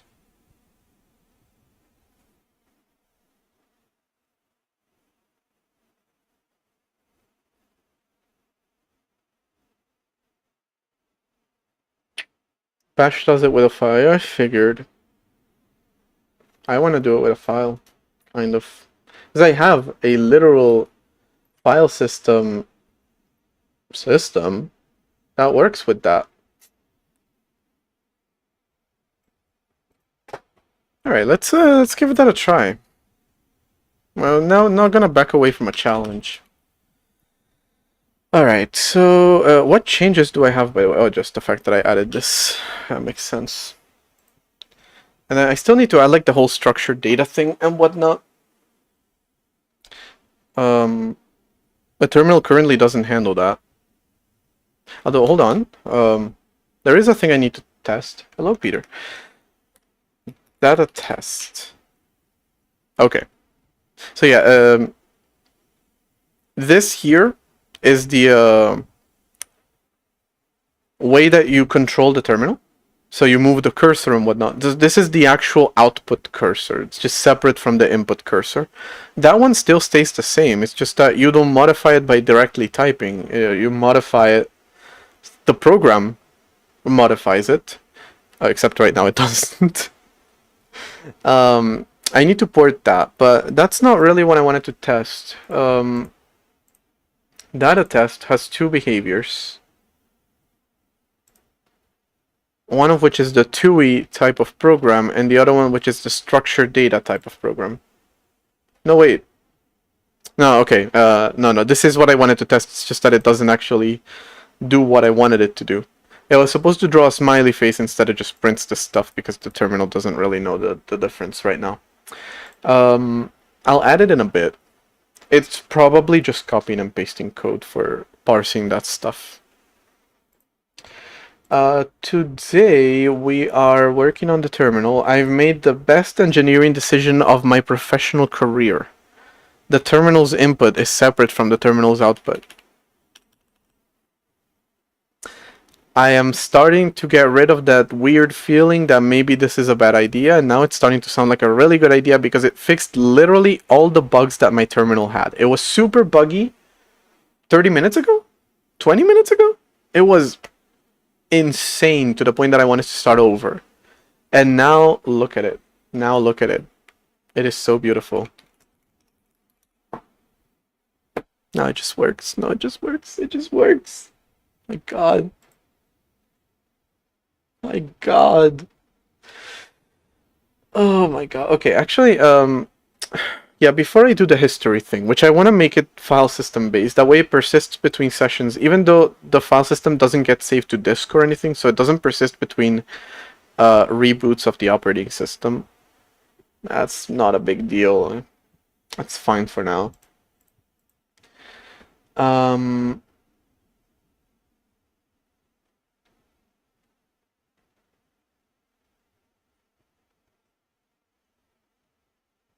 Right, I forgot what I was gonna do.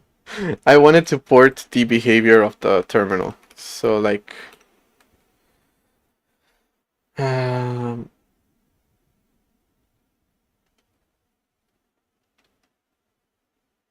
where is that happening though? I kind of forgot. I gave it a name. Alright, so here in the, is it shell? No. Well, is it? No. Utils? Embedded format. Okay, here it is. TCF. Yep. Okay, this thing here. This thing here is what controls the formatting of the system.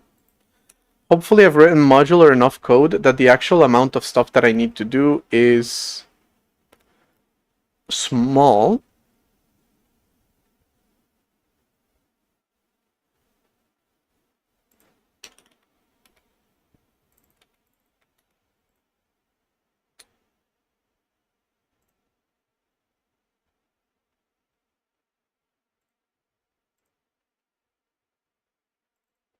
Hold on, what is current format?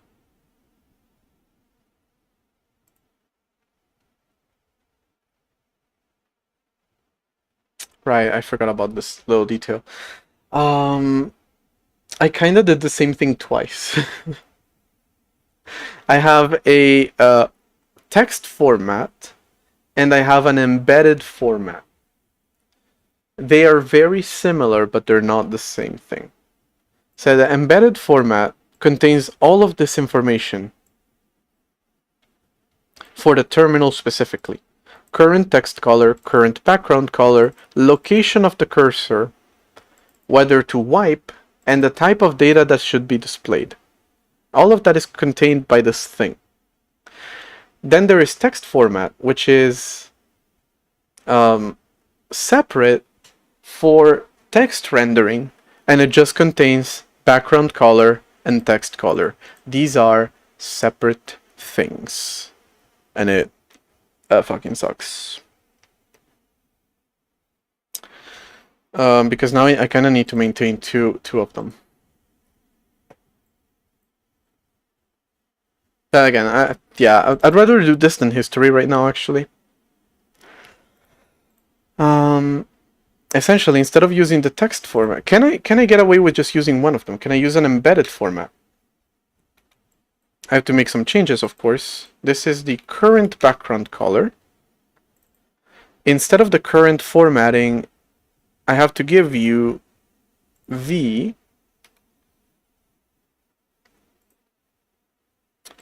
hold on, because this is the text format. It contains information on the size of the text, the color, background, range of the format, and how to wrap.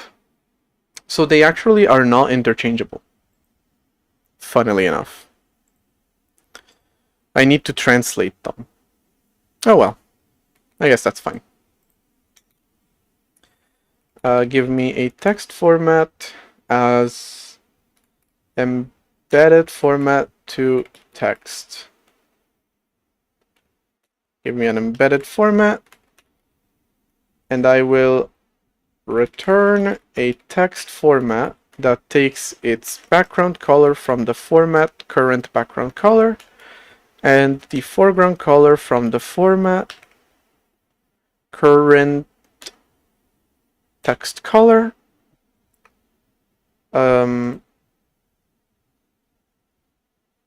That is it, because I don't care about bounds, but I do care about the scale.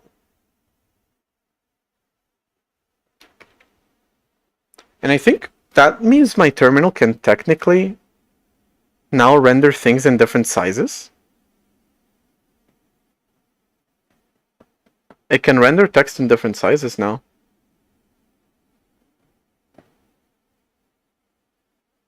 I'm okay with that. I'm gonna add it to the embedded format then. Although it might be a mess. That's not my problem.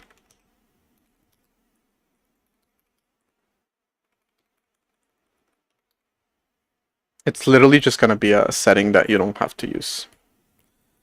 The scale is going to come from the format text scale. Should be actually, again, default text scale and current text scale. You're gonna take it from the current one. Alright, so now I can use this to translate the current formatting. Now you current text scale. Boom, that fixes most of the warnings that I had. Background becomes current background color. Foreground becomes current foreground color. Current text, no. Current text color, not scale. This becomes current scale. Then here,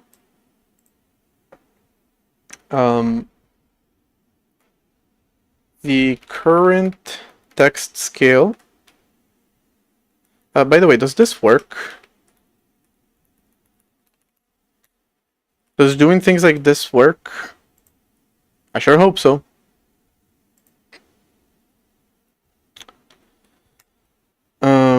Right, and one thing I forgot is the terminal wraps. So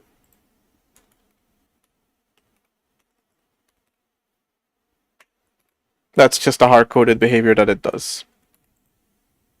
Don't really get to control that.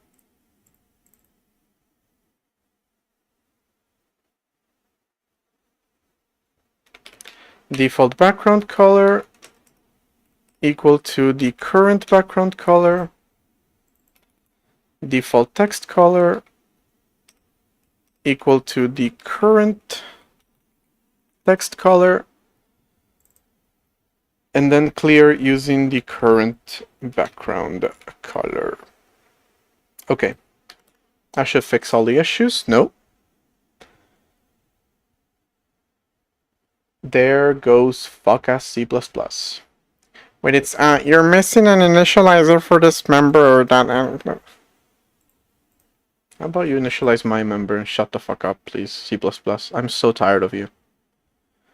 I'm just doing C++ legacy code because it's so annoying. It's so you need to formally initialize formally. You need to explicitly initialize the current text scale, by the way. And don't forget to put it in the correct location. See, otherwise it gives me a warning. Such an unpleasant language to work with. That's what it is. It's unpleasant. Oh, sorry, they're not in the right order. There you go. Did I silence your warning? What a ridiculous language. Alright, gonna take an ad break. I tried to say it here, but I don't know how to spell. I'll be back in 3 minutes.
Alright, lunch break is over.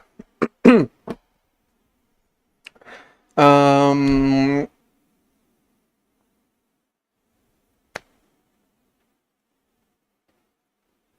was I? Right. I was adding formatting, not formatting, but just like controlling the terminal through commands to the new terminal. And there is one thing that I'm kind of like wondering about. The embedded format has cursor X and cursor Y, but are those columns or are those pixels? Because the terminal itself does have cursor, but those are pixels. I'm pretty sure I need to do the translation.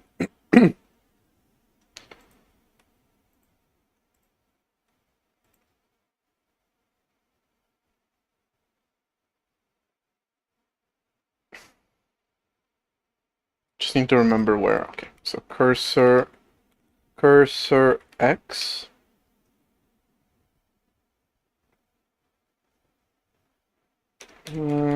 Where's the part where that actually moves it though?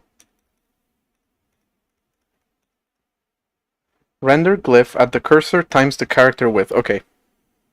Yeah. So the cursor in the embedded format is column and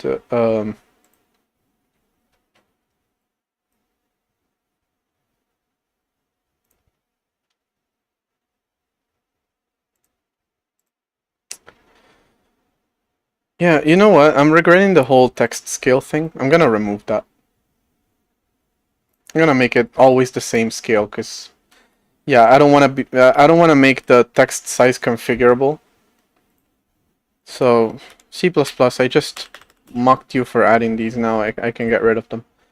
Still fuck you. Anyway. For now, I'm just gonna define it. Then it should be configurable. But text scale is going to become a hard-coded value.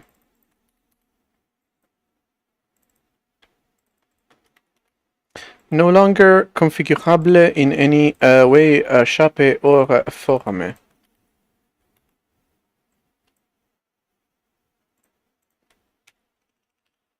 Not that it was before. But technically it wasn't a variable, so that makes it kind of configurable, but you couldn't change that variable in any way, so it wasn't really. But this should make, first off, like, text size calculations a lot easier to do. Now I can just have, like, const u32 char width and line height and char height, just in case I need that. Which I hope I'm able to assign at least once, right? I think. How does const even work in C? I have no idea, actually.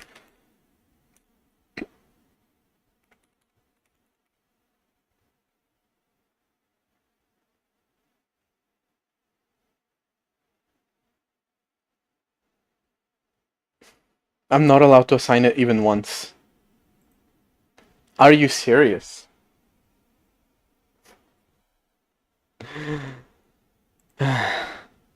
I'll remove the const.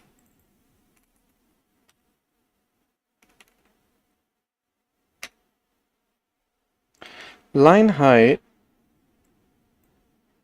is that. And then this is also going to be char height. Isn't it that times 2 though?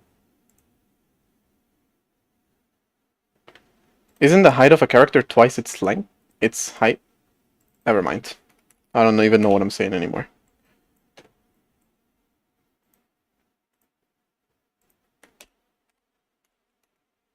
Alright, there. Are you happy?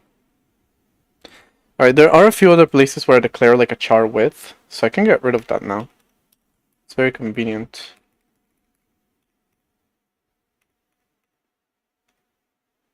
Or CW? No. Okay, we're fine. Well, the thing about the cursor that this function uses, this cursor here, this is no longer a valid cursor. I'm gonna get rid of it, and I'm pretty sure the only place where that was being used was here, so we're good. But instead, we want to use the current formatting cursor X, which is again a column, turn it into pixels by multiplying it by the chart width.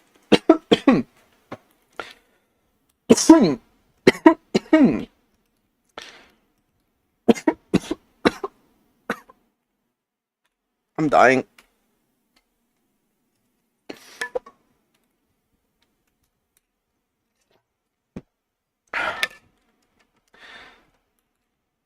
Alright, there we go. Oh, C++ has had its revenge. Alright, so that kind of sucks. I have to do this conversion to the cursor, which means I need to have a local variable.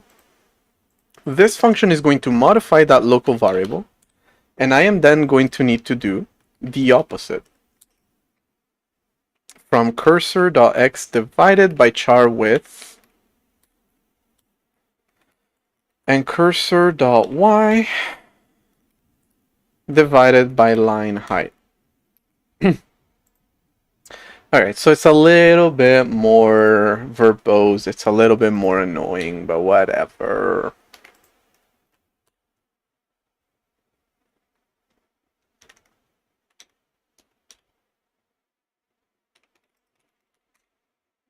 That seems to work fine.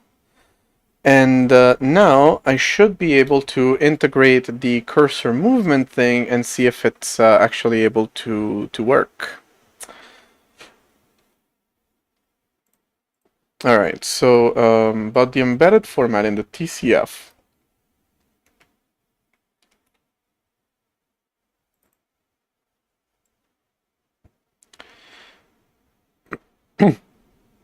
There has to be a place somewhere where I'm modifying it.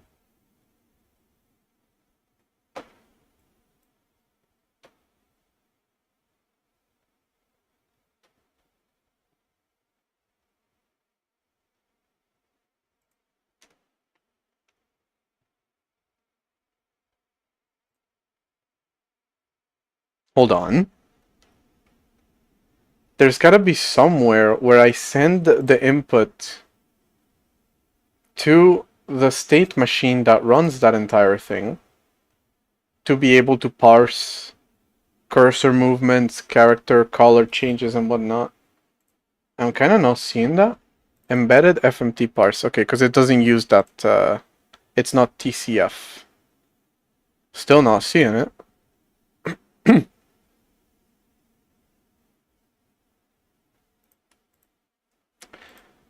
Oh, it's automatic.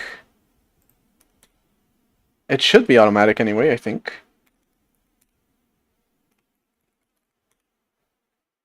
No. No, it isn't.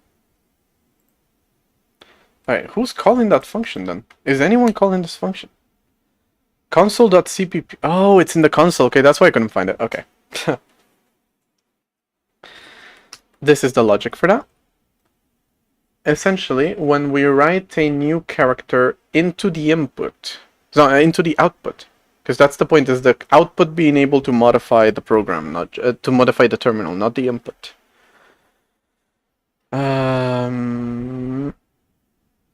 So I put it in put char. Here.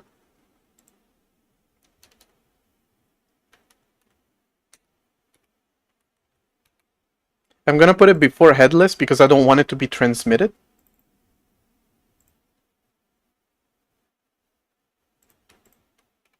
Now that's pretty simple, honestly.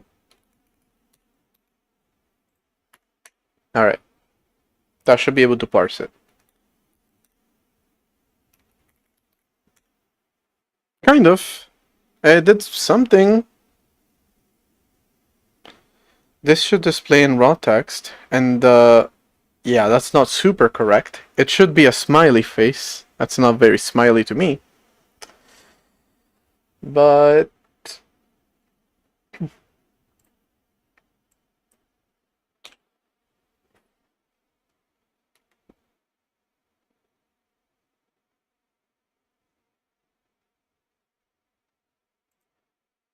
I mean, if I get that to work, I think that's gonna fix the problem with TUIs.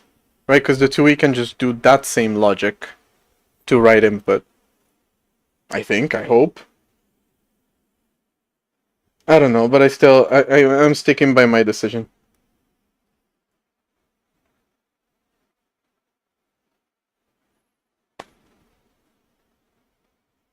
Okay, it's not hot anymore. I'm not dying anymore. But there's hair constantly blowing in my face. That's really annoying. Can't can't have nice things in this fucking city. I don't know. Not without AC anyway.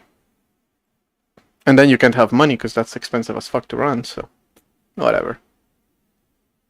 Right. Technically, I don't need this anymore. I have line height. So I'm not making any more calls to FB char width. I'm just making 2. And FB line height, I'm just making 1. Okay. Okay, so we no longer support having multiple text sizes. That would have been a pain in the ass. I don't think any terminal allows that. Which is why a lot of programs tend to run... If they want to have bigger text, they do like ASCII art of text. So... yeah, well, we'll just keep it as it is. Again, the entire point of a terminal is that it emulates a teletypewriter.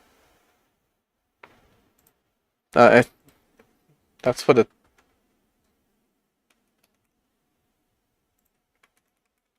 Is it just called a teletype? Teletypewriter is the full name of that. Okay. Yeah, it's usually called a teletype or TTY. That's why it's called TTY. But it's supposed to be a teletypewriter. Oh my god, that's a fucking name. Teletypewriter or teleprinter. And a typewriter doesn't really allow you to change text size. So in that sense, we're good. Anyway, this is the pinnacle of computing right here.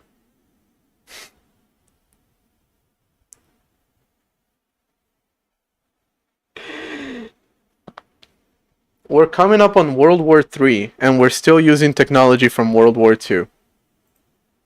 We're still making, nowadays, technology that follows those standards. Then again, it makes sense. It's not a bad idea. Like the typewriter, the printer model of the terminal is not a bad idea.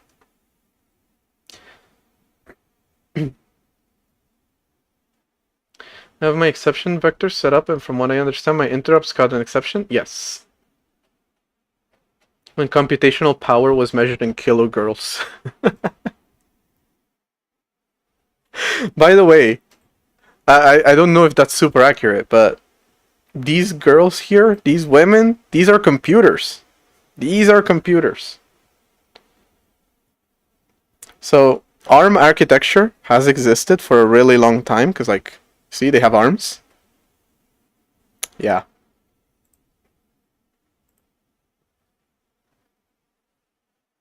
Actually, the word computer comes from the people who used to compute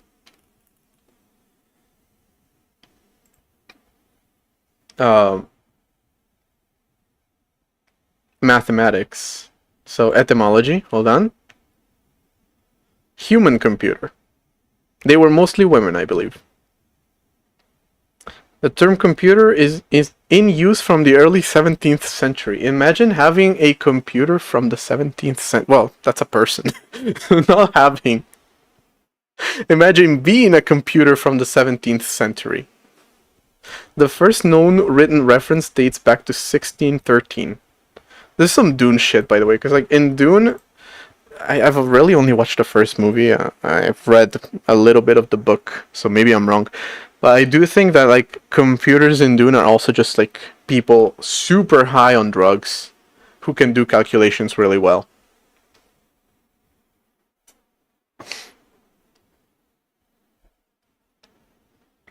Maybe that's the solution to the RAM shortage. When are we going to get the leg CPUs? Well, they have legs too, to be fair. those women. They were sitting, but they have legs. You just don't see them because they're sitting.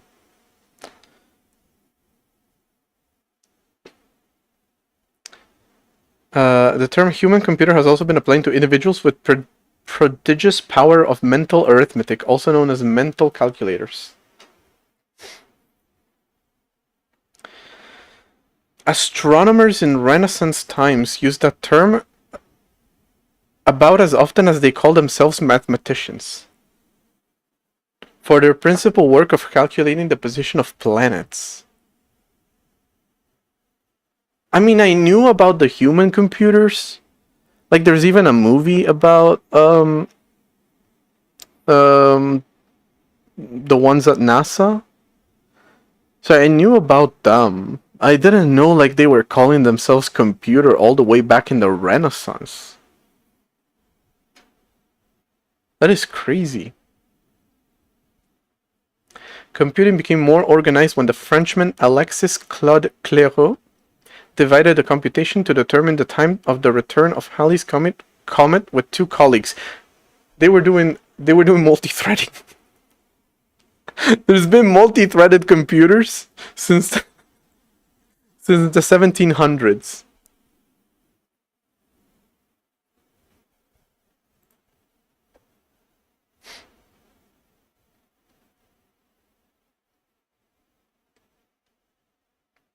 And it's mostly been related to space stuff. From astrology, well, astrology is a different thing. From astronomy to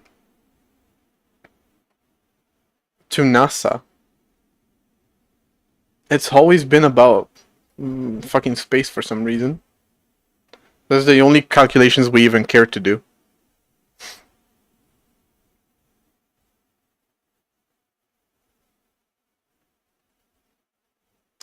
Yeah, those are the first computers. And that is also why it is called ARM architecture, by the way. Totally not made up. Trust. Anyway, was there a bug? Yeah, there was. A moth. Wait, hold on. I'm actually like realizing how literal all names in computing nowadays are so abstracted, but if you think about it, they all come back from very literal concepts. Why is it called a computer? Because it used to be a person that computed stuff. Why is it called a TTY? Because it used to be a teletypewriter. Why is it called a bug? Because a moth went into the Harvard computer.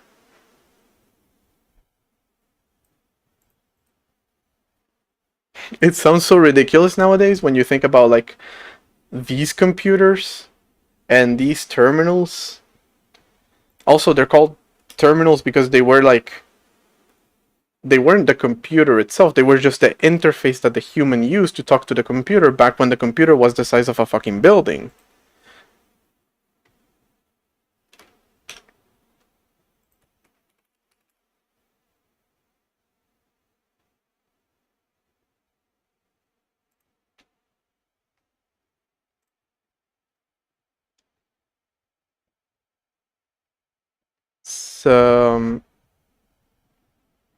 Top. For entering data into and transcribing data from a computer. So it was like, I don't quite know about the correctness of what I said there, but yeah, it's like the etymology of it. But yeah, that is pretty much why you used to actually use the terminal to just input and output. So it was like a terminal node again. Actual word. This is what I'm blanking on explaining, but yeah. And yeah, okay, they weren't building sized, but they were gigantic. They were room sized computers.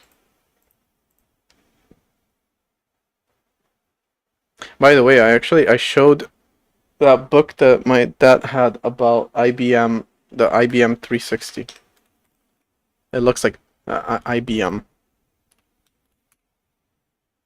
It's a computer that looks like this. This is a small one. But see, like, this is the computer, and this is the terminal, because that's where you actually interface with it. But you're not interacting with the whole thing. Nowadays, they're so small that they look like the same thing, but they're technically not from a pedantic point of view, honestly. What docs I used for paging on the Pi? You don't really have to do any setup for paging on the Pi. Just the only, I mean, there is like memory management and whatnot, but essentially any address that has 3 zeros at the end on hexadecimal is the address of a page. That's really all you need to know. Then there is like MMU and stuff. You don't have to do any of that stuff. You don't have to do virtual memory. You don't have to do paging explicitly. You don't have to do anything with paging. Only virtual memory and memory protection if you want to set that up, but it's not required. Like, that's why I've never understood the process of starting an operating system in x86, because like you start in 16-bit mode, then you go to 32-bit mode, then you go to 64-bit mode. But first you have to set up the virtual memory, you have to set up the pages. And like every time people would talk about doing an x86 operating system, I was like, I just write hello world. It just works. The bug Grace Hopper coined the word is still taped into a surviving node. But yeah, I looked at a picture of it. Also, not gonna lie, I just confused Grace Hopper with Grace Jones. So I don't think Grace Jones is the one you were talking about. Grace Hopper makes a lot more sense. It's just like, I was like confused because I got the name wrong. I was thinking of this person. I was like, yeah, like she's pretty cool. I don't think she was working with computers though.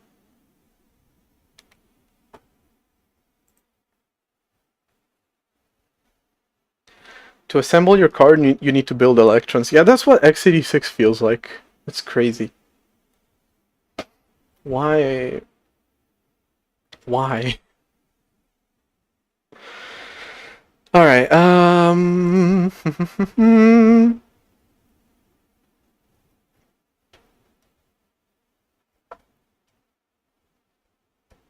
I kind of want to see what's going on with my cursor here. Because it's not moving as it should.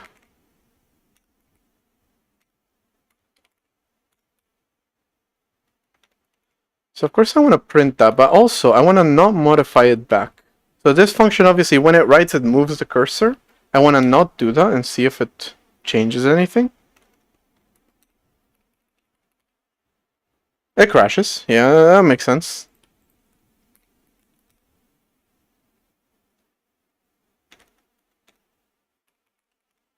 It still crashes. Yo, what the fuck? You're just printing 2 values. Why are you crashing?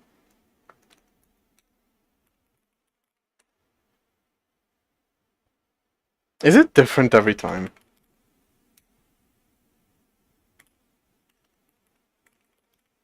Yeah, that's not good. That's not good.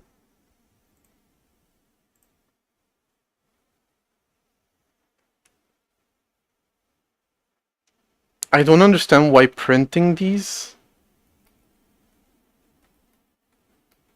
is causing a crash. Like, this is memory that we own, explicitly initialized, and even if it wasn't, it would print a garbage value. Even if something is messing with it, it would print a garbage value. What are you doing? Is virtual memory needed for memory protection? No, you don't need that. You just...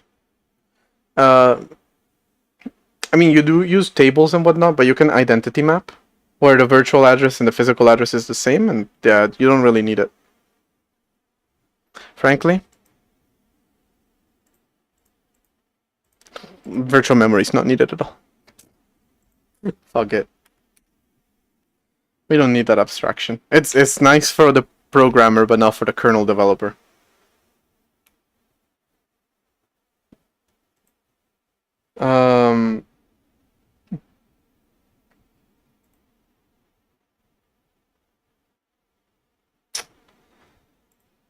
It's just this thing again.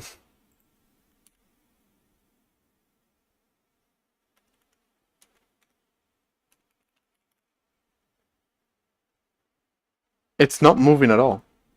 Well, of course it's not moving. Yeah, that makes sense. It's moving to 20, 14, 8, 10, 18.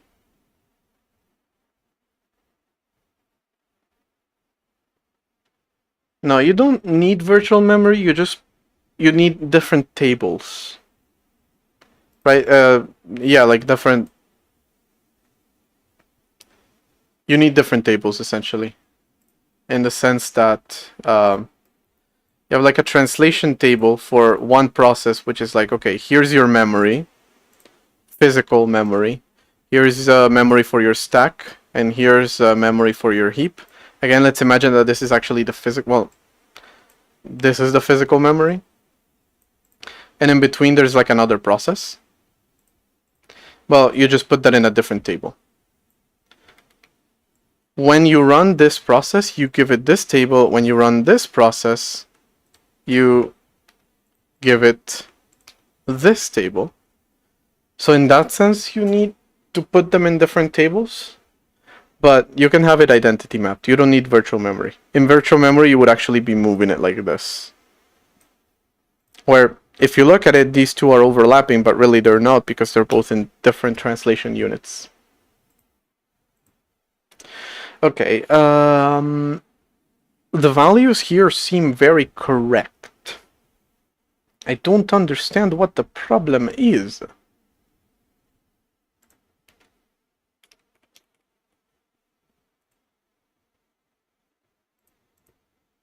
Unless there was something else I needed to do that I was doing in the other terminal.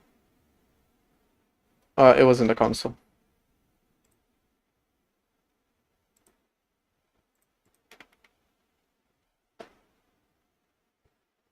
Okay, so wiping was actually happening here.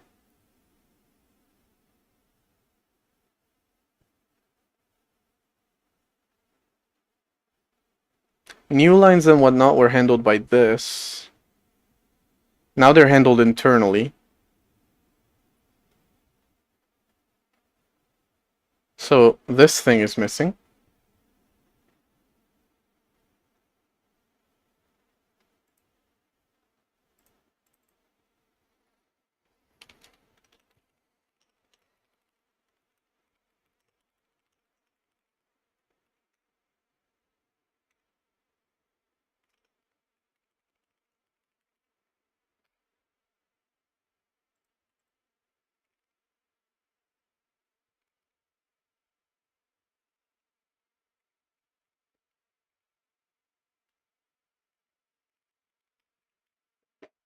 Ah, okay. The function that I'm trying to call is right under the function that I'm calling from. Clear with the shell handle that you have. That's it. Alright, should that...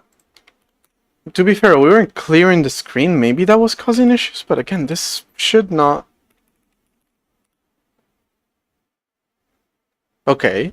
Yeah, that text that says this should display in raw text that should not have displayed. This is better, but again, these values are not correct.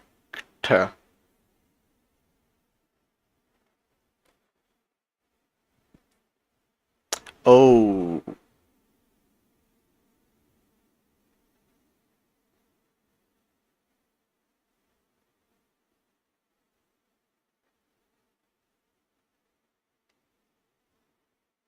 I'm understanding.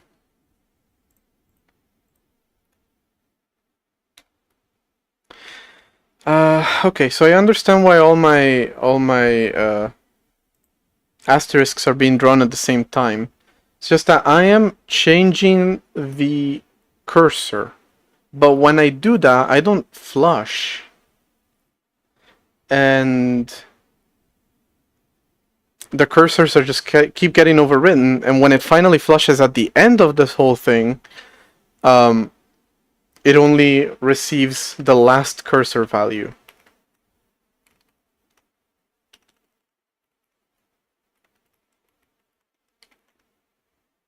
Because, like, this should flush. This should also flush.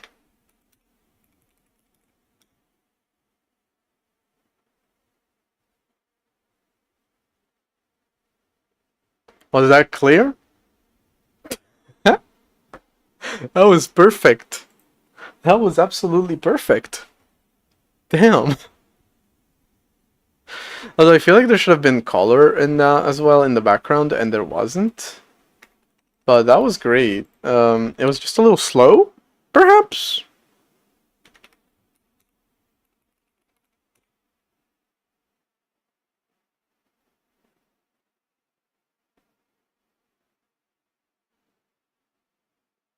It's cute, don't get me wrong, but it's also not correct. Okay. I'll figure it out. It's not like I'm doing anything so much worse than now it makes everything so slow. I don't understand why it's being so slow. But anyway, I'll figure that one out later.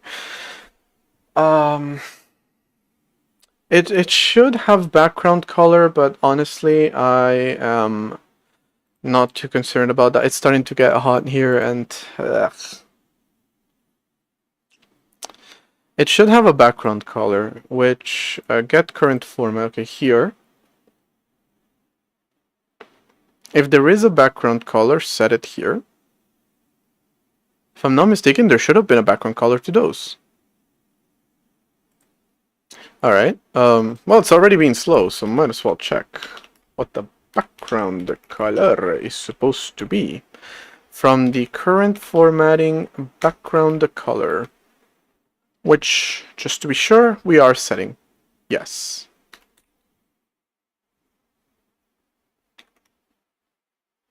Oh, okay. Oh, okay.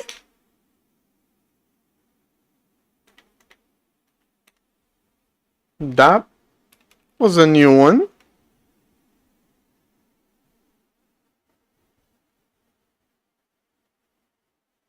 Okay, so there I saw some values. But then I feel like it's been overwritten maybe by something else. Could somebody else be overwriting them?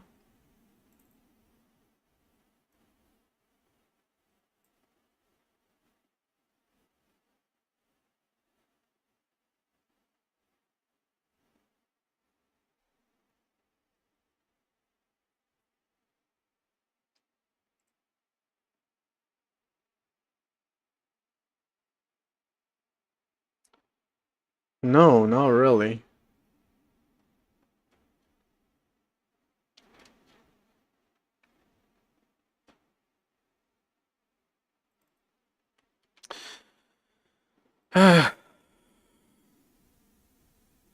This heat sucks. It genuinely started getting a little bit hotter and I've lost all motivation to work. CBA, how accurate?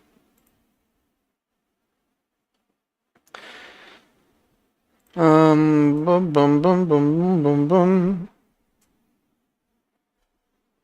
I feel like maybe something is overriding these colors, like...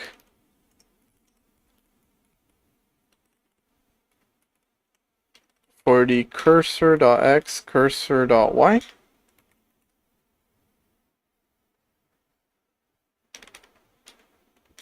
Damn, you're under 30 degrees? That's so nice. Probably pushing 40.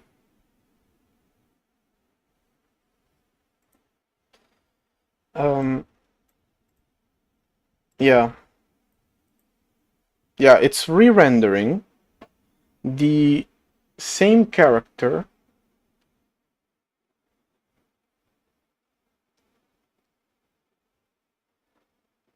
$38. Woo! It's re-rendering the same character like 4 times in a row.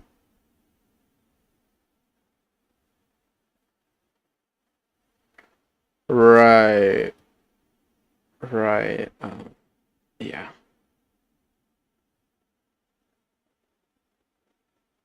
Okay. The flush that I added was maybe not the best idea. Because now we're actually re-rendering each character? Yeah.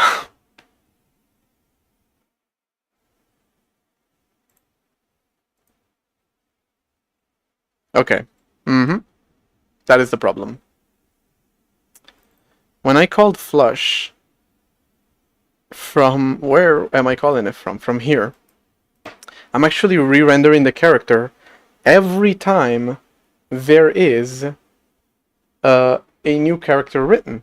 Or a new character parsed. And keep in mind, the new characters are parsed like this. They look like this. So there's a lot of characters. Just here we have 13. So it means each character gets re-rendered like 13 times in that case. And of course, the last time it gets re-rendered, that's the real problem. The last time it gets re-rendered is when the formatting is done. And so it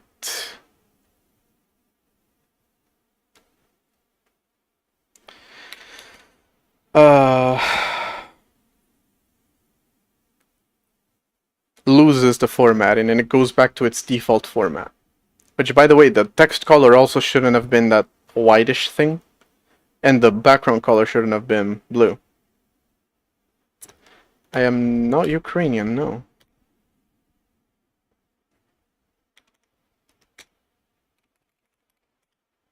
The interesting thing is that we never get the correct color.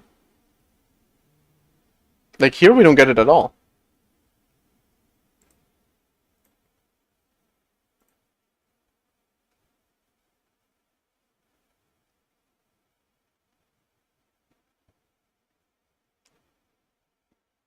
So maybe we should flush in here.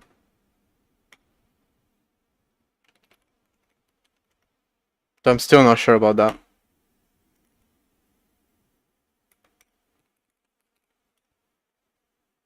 Okay. That's what it should have looked like. So the text color was actually correct. But now there's one missing. For the love of God.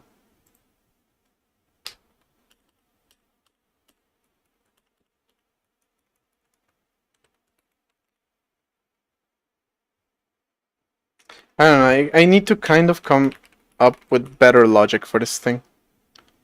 Although, by the way, this should be here, 100%, because this one doesn't need to trust, doesn't need to, I was gonna say, doesn't need to flush when it's transmitting, and it ended up coming out as trust.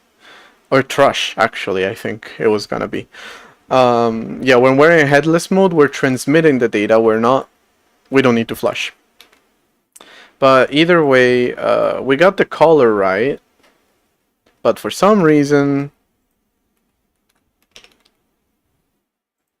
one of them is missing now. Probably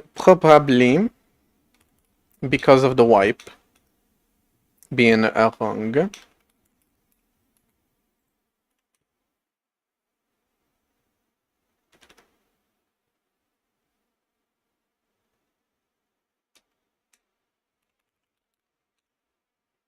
No. Let me just not wipe at all. That sounds gross.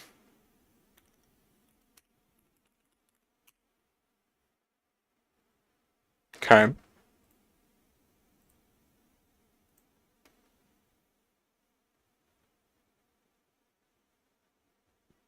It should be handled in here, I think.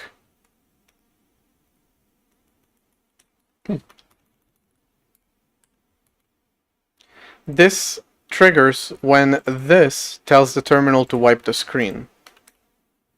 It should work when it receives that command. Okay, yeah, that's correct. Alright, so there we have it.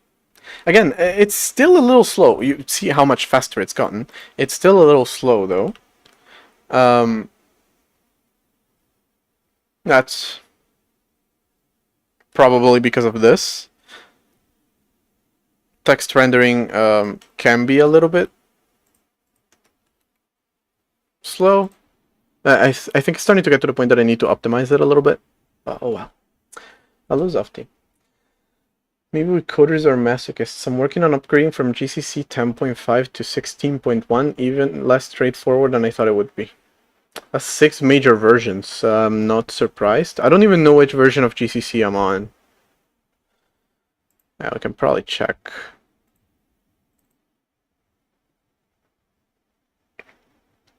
.3, I think. For ARM. I don't know about the other one. Anyway, yeah, so a couple of optimizations that need to be done.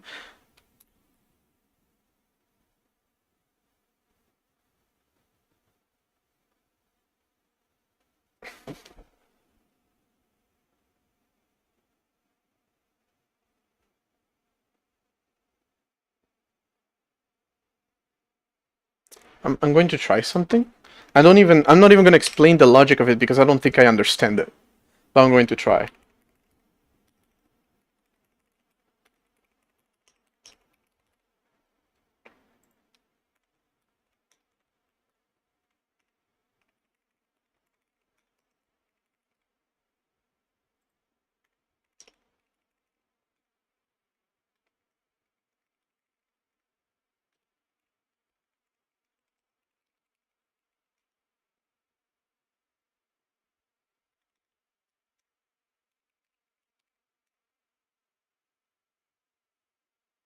Well, that is almost correct. This bug came back. But it is... Oh, it's gone.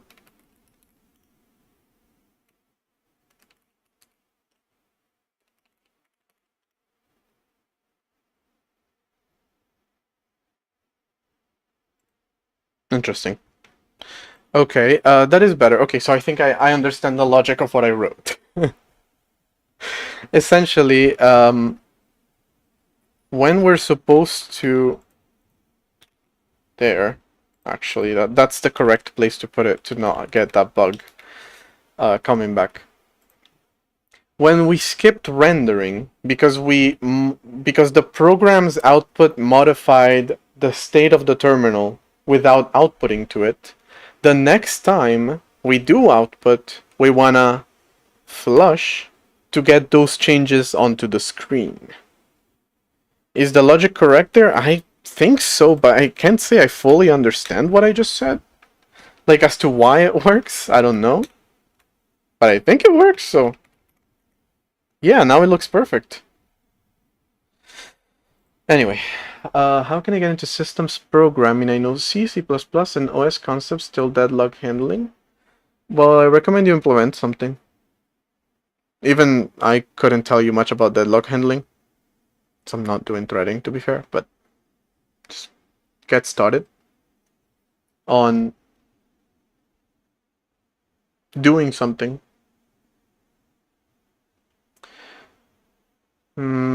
Writing something for fun, writing something to implement these concepts, because no matter how many papers you read and how many books you read and how many articles you read, which, spoiler alert, no, not spoiler alert, but full disclosure, I do not read any of those.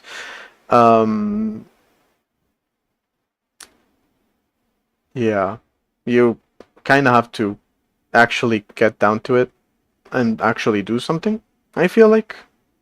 Like, theoretical understanding is fine, but I feel like applied knowledge is a lot better. Like, I can read a lot about how cars work, but it's not the same as getting behind the wheel and driving. I also hate doing both of those things, so. Does that look different? So the mutex is... Thank you for that.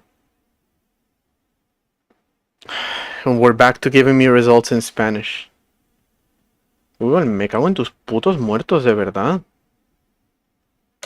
Esta aplicación inútil esta, es que de verdad estoy buscando cosas en inglés. Alright.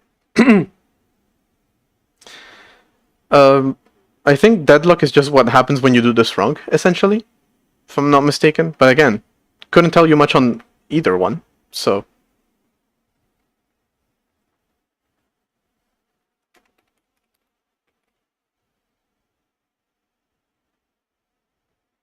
Only one process can be in a critical section at a time.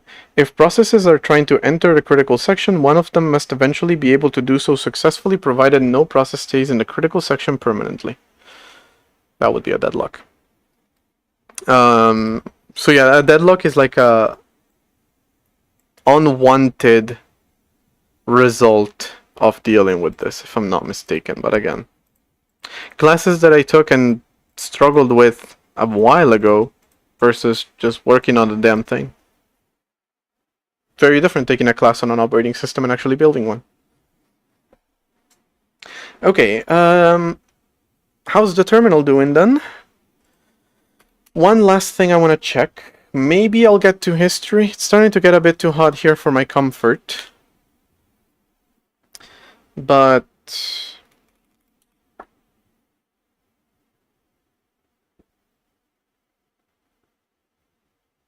yeah, scrolling is fucked. Okay. ASCII commands not supported. That's the question that I wanted to ask myself. It doesn't matter visually. That's again a bug that I'm not super interested in fixing right now. But when I press Control C, it doesn't do anything. Instead, it just prints you an implementation error. ASCII commands not supported. And I'm pretty sure I can just support them by copying and pasting some code. So that won't be a problem.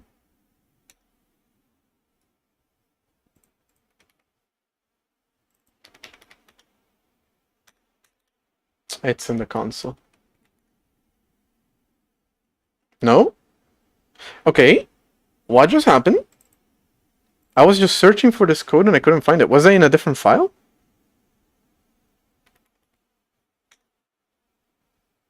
I don't think Z is that broken, but it's becoming more and more broken, so.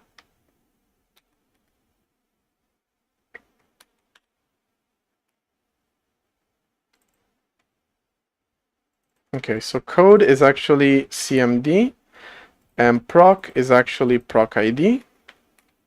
That should send signals, and you shouldn't have to return. Also, why was one of them not returning at all? I don't know.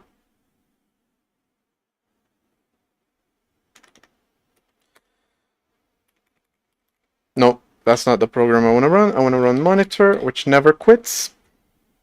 Monitort. Alright, there we go. Stop process. And bada bing, bada boom, we got our terminal back. Now, let me run it again. Breaks a little bit. And to be fair, I'm sending a quit signal, not an exit signal. So, okay, I get that back. I get that back. Even though the terminal doesn't scroll properly, I get my my cursor back. I can continue working. Data test. This has been the best engineering decision of the last 600 years since computers were invented. Apparently they're that fucking old. Well, no, because, you know, that's about 200 years too many. But 400 years. Let's round that up to 500 years. This is the best engineering decision in the last 500 years.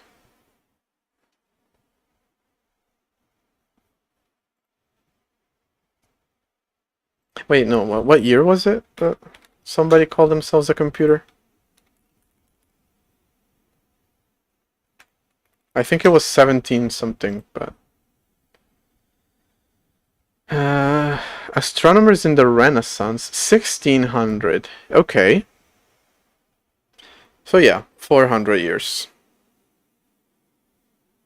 What was happening in the year 1617?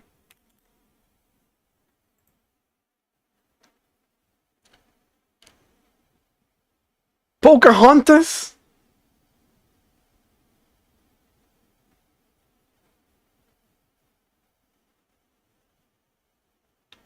existed at the same time as computers. And died, by the way, the same year as computers, as a concept, were first registered in history.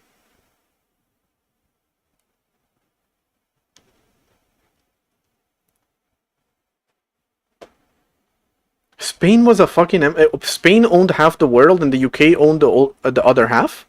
Actually, back then? Although that, especially for the UK, was the case for a lot longer, so... doesn't really put things into perspective.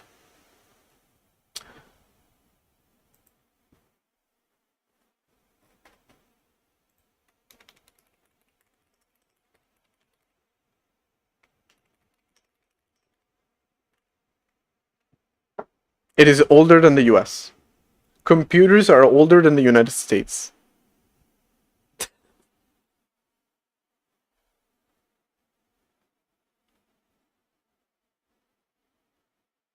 That is beautiful. That is absolutely beautiful.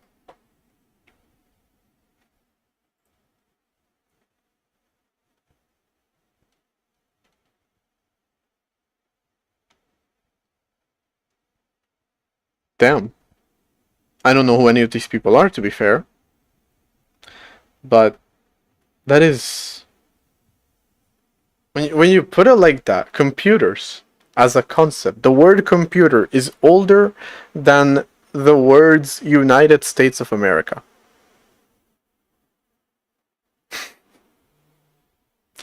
That's great, that's wonderful.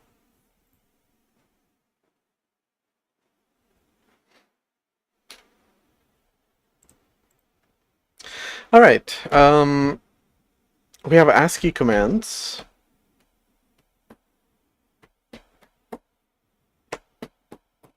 We have established that computers are older than America, than the United States of America.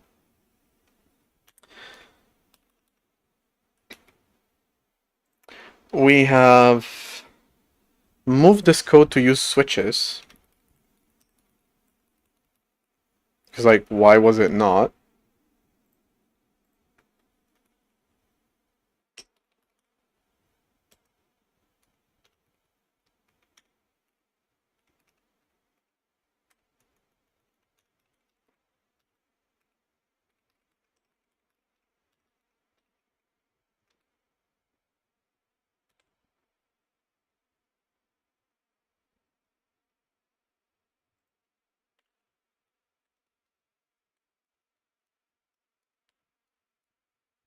Oh, I forgot a bracket, that's why everything is red.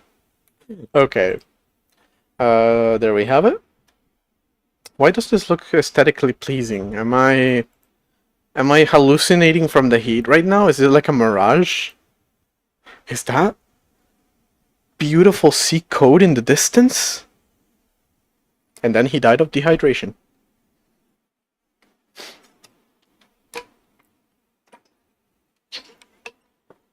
Wait. I mean, it's older than the United States of America as a country, which, by the way, horrible fucking name.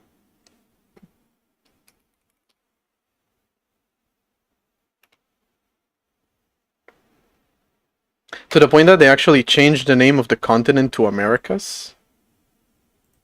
By the way, this time I actually want to open Spanish Spanish Wikipedia.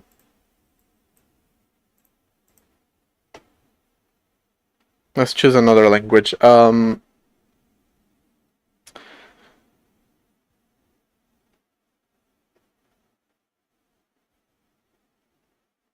a lot of languages.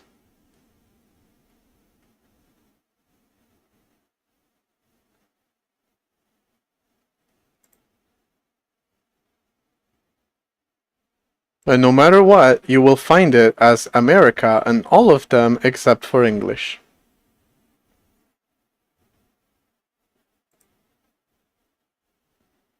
Anyway.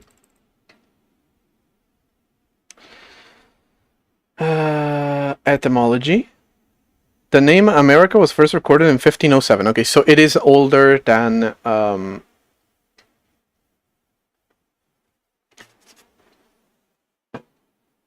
than computers. Unfortunately. It would have been really funny. So it's computers are older than the United States of America, but they're not older than the name America, referring to the continent. Obviously. It still blows my mind that they actually were like, actually America is our country. The continent is called Americas. And literally only they believe that. Okay, what was this again? Console control, not console control. Ah, just closing the terminal. Okay, this is actually really easy to implement, so I'm gonna implement this real quick. And then there's an add break, but I'm gonna look into implementing this function. How long will that take?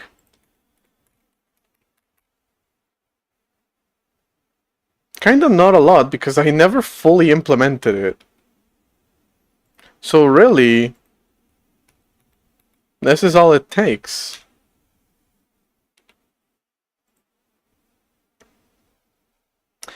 Alright, so during the ad break, I'm going to quickly be testing this. Instead of TUI data test, instead of doing a TUI program, it's going to run structured data. And then I'm going to do history in the terminal, and then I think the terminal is going to be considered mostly done. I just have to fix scrolling, but... now it looks good. Alright, ship it. Put it on main.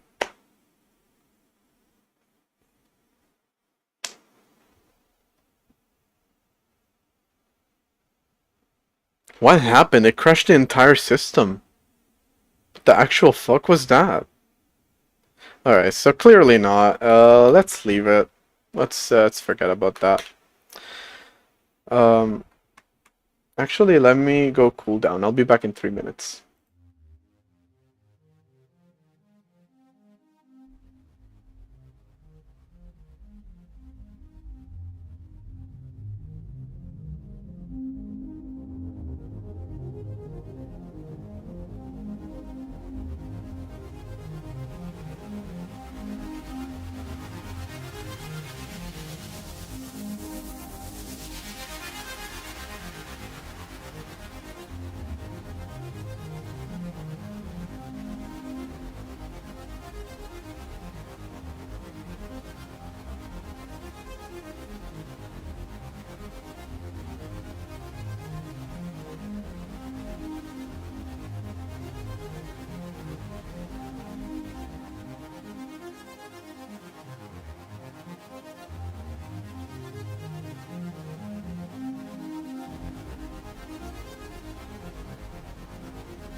We are back.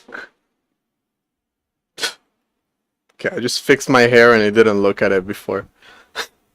I looked weird. Yeah, I feel like I did that wrong. Hold on. Try using a slide rule for computing? What is a slide rule?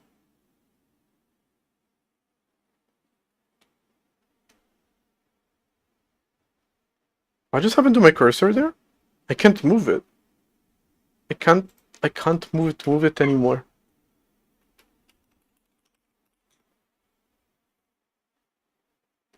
Oh. Yeah, I've heard of these. The fuck is this even supposed to do?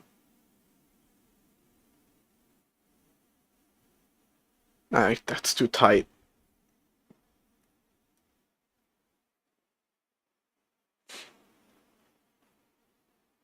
Yeah. I'm gonna leave my hair down for 5 minutes and then I'm gonna die of heat stroke.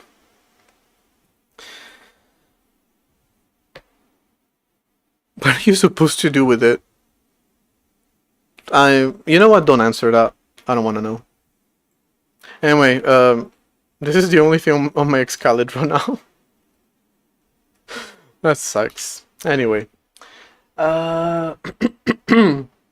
yeah. So the terminal is apparently not able to show structured data. For some reason, it crashes so badly that it crashes the entire system. What happened there? I'd love to know.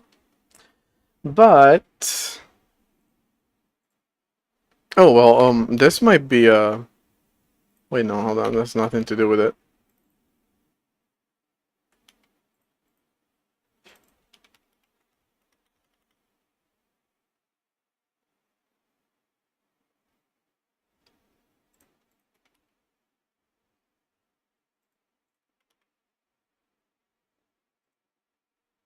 Interesting. This function, for some reason, does not take a shell handle.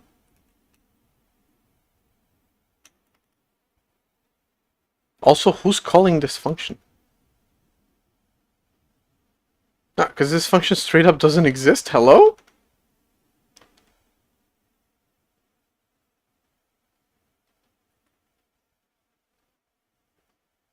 Who is calling this function?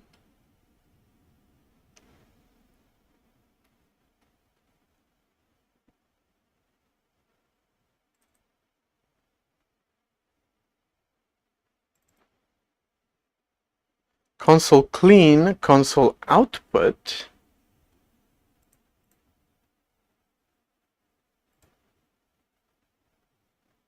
Who's calling this function then? Who called you? I'm genuinely confused by this.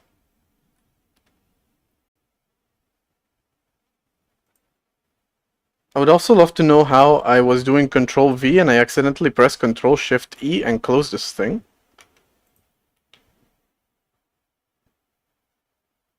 Oh, you close it. Hold on. You close the dock with Control B, but then if you want to open it again, you open it not with Control B. Oh no, you do open it with Control B. Okay. So Control B closes the entire dock, and this opens specific tabs, or you can just open the entire dock again. Okay. That's weird. Alright, at least it makes sense. I'm very, very, very confused by what's happening. Who's calling this function? Who?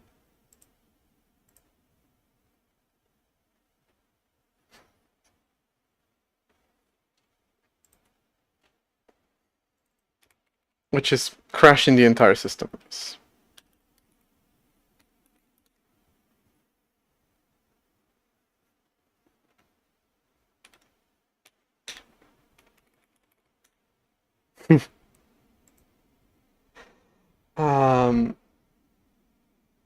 Okay, it says it's from binary serial. Those are some.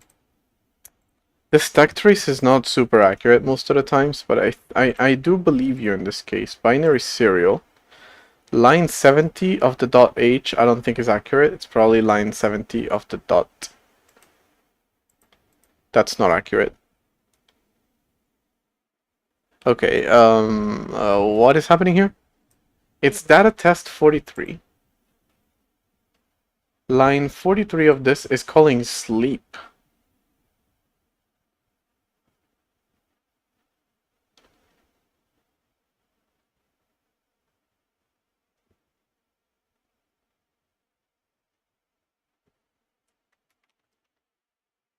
So sleep is crashing this? No. Okay, the stack trace is straight up lying to me? I just don't understand where, why, or how.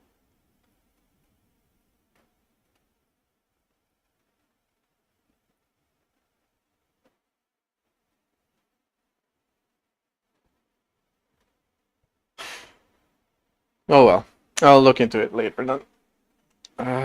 The stack trace is really, really broken. I'll need to figure out the dwarf again.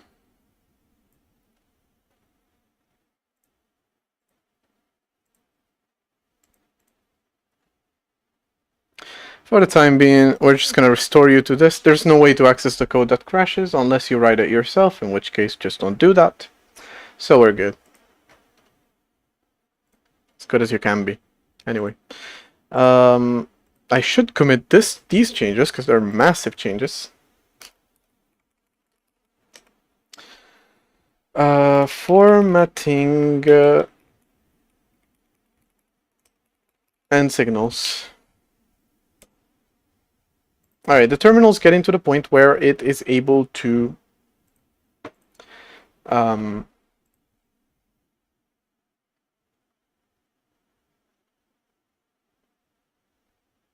still pushing, by the way.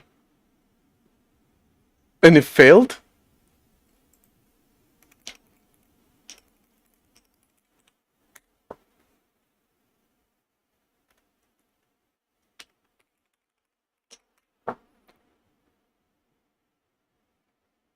Alright. No, it didn't fail because everything's up to date. Anyway, I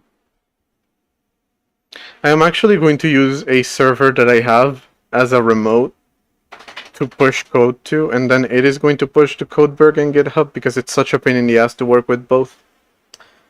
That's the plan. I was setting up SSH for it yesterday, and I also wrote a little Lisp tool that should automatically detect the state of the program, of the Git repository. Turns out I didn't know this. You can do git status branch, if I'm not mistaken, so B, and then do porcelain with 2 dashes, and that gives you a formatted parsable status of your program. So in this case, it shows me clean working tree because there's only one line, which is just this, the state of my branch. If I just did git status with porcelain, then it's empty. That means no changes. If I do have changes, like this, for example, it's going to show like that. There's a space here. This format is kind of crazy, honestly. I haven't actually parsed it yet, but I've looked at it and it's kind of crazy. It tells me that, yeah, there's a modification in user terminal main.c. If there's a space here, it means that it's not staged. If there isn't a space, it means that it is staged. So you can see there's a space there. All right. And then, yeah, it shows you, if you also do /b, it shows you branch status, which it tells you here ahead or behind by how many. and that should be parsable, and then I can do something with that. Mostly I want to use that specific thing to be able to remember to push all my changes to all my repositories when I'm done working on this computer. Because one thing that happens a lot is I'm working on something here, I'm like, okay, I'm tired, I'm gonna go work on my laptop, and then it is like, oh, I forgot to push the changes, so I need to get up, come here, turn on the computer, push the changes, only to be able to work on my laptop. So I kind of want something to tell me the status of all my Git repositories. I don't want it to do anything, I just want it to tell me the status. And I want to do it with Lisp. And I also want it to be able to auto push, but that's for the remote.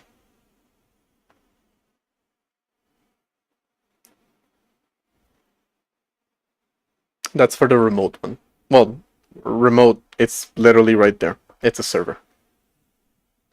All right, so this change, I actually don't want it. And, okay. Now, this is where we get experimental.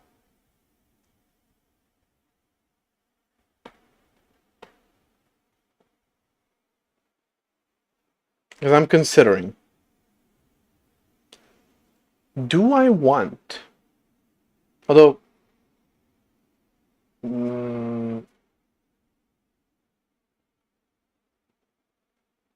is this useful? Is this thing that I'm considering useful? Right, I was thinking, for the history of the terminal, to put it on the file system, which would make it consistent across sessions, and then later on it'd also be consistent between reboots and whatnot, but right now it isn't. That's not the thing.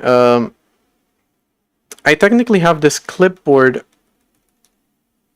Hold on.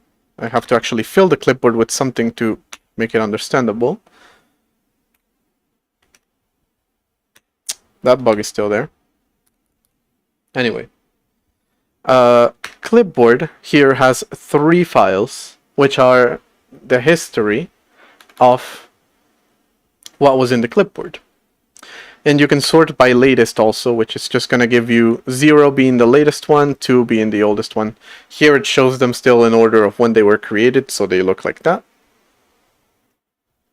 But newest is lower. So I was thinking of using this thing for the terminal's history, right? Slash terminal, slash history. What's this font? Alright, that's better. Slash terminal slash history.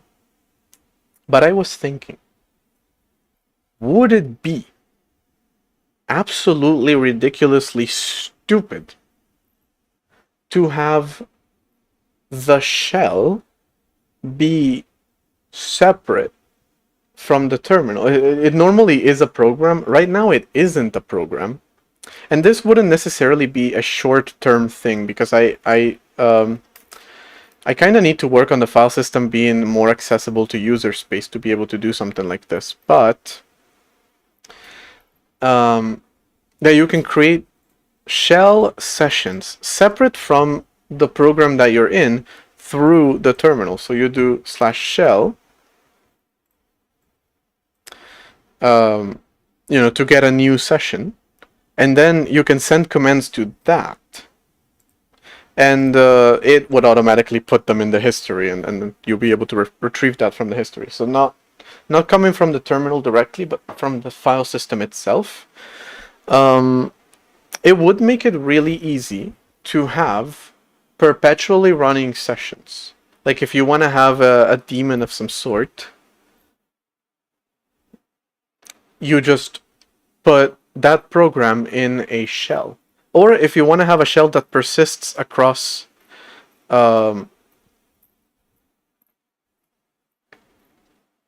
sessions of the terminal. Obviously, it can get difficult when when it comes to like managing those, closing them, who closes them, what if the program forgets to close them, all of that stuff. But as a concept, I'm thinking about it. Would be interesting for sure. I think. I'm not sure. It would help to also separate the shell from the terminal, because that's not a thing that I'm doing. But again, a short term. It's not a short term thing. It's a long term thing.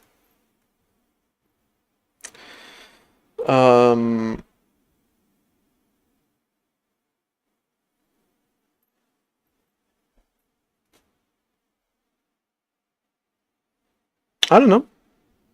Feel like testing that out. Do I need to consider it a little bit more? I literally thought about it in the last 5 minutes. So, yeah, just separating the shell entirely from the terminal and making it controllable through the file system, where the terminal is literally just an interface to talk to the shell through the file system. You type, you send commands to the shell. It's literally a write. You show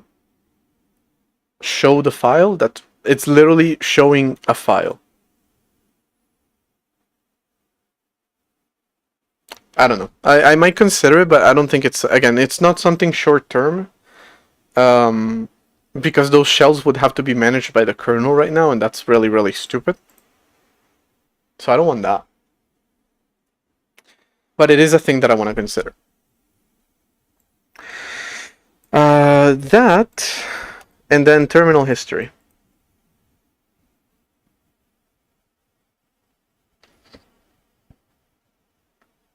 I don't think anything about anything like things, like these things.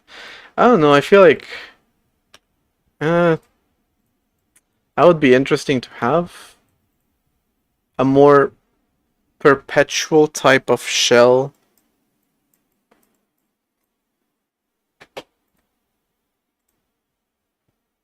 Where essentially the terminal would work more like the concept of a terminal that I mentioned.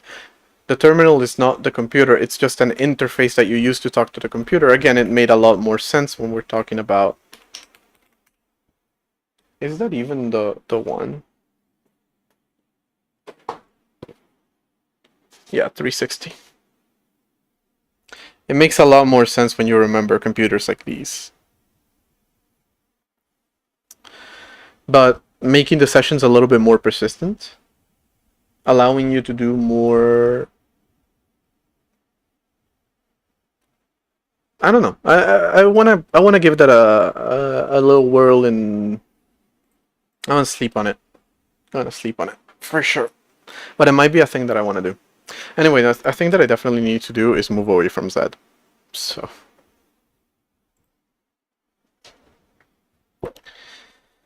Another interesting thing about it is it would be very, very, very, very easy to also control other terminals, including POSIX terminals that exist in Linux and Mac systems once I make this entire thing distributed. And again, since Zed has been breaking, it's funny how I've started... I feel like I just like... my eyes are open now. That's literally it. Zed has always been very buggy. Again, it's not even that Zed has more bugs now. It's just that when I find bugs in Zed, now that I know that it's vibe coded, I don't have that confidence that I used to have in eventually they'll fix it. Without that, kind of have nothing. So yeah, I want to move away from Zed, which means my own program will need to do something soon. And a distributed file system to be able to... Also, the whole Linux breaking on me thing really pissed me off. So yeah, I want to do most of my stuff inside my own operating system. At least the bugs there are mine. At least there I can just ignore them because it actually helps me to do that. It's convenient for me to do that. But yeah, I'm gonna consider that thing about the shell. But right now, still gonna do history. I'm probably gonna put it in environment. There is a slash environment, which is what I want the shell to be like. There's the overview, terminal, kernel.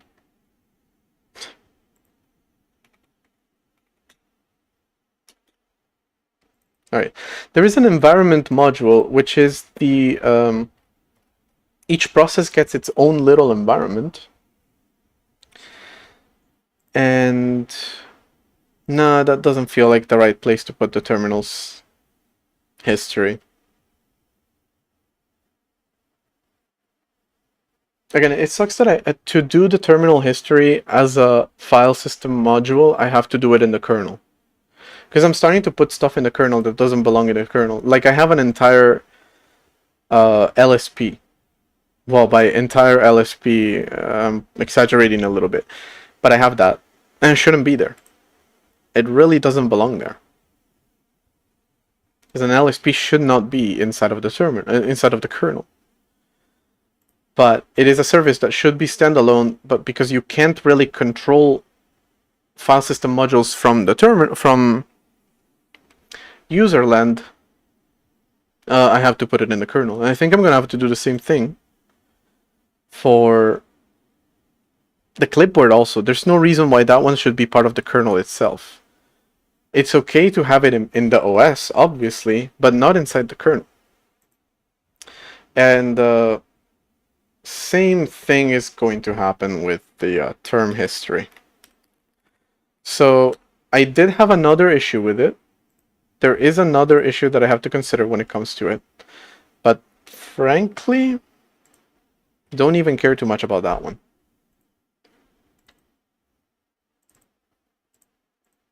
Yeah, so this is what I want. The other consideration is the fact that I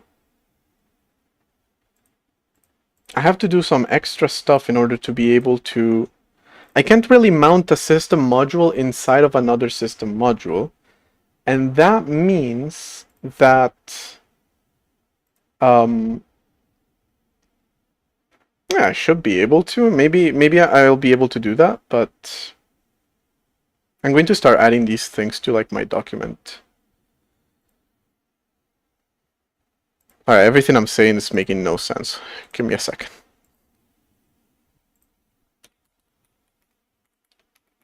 Alright, I'm gonna have to go back to working in the file system a little bit. Okay, so first off, I want it in user space. I'm gonna write this here to remind myself to fill this in later. And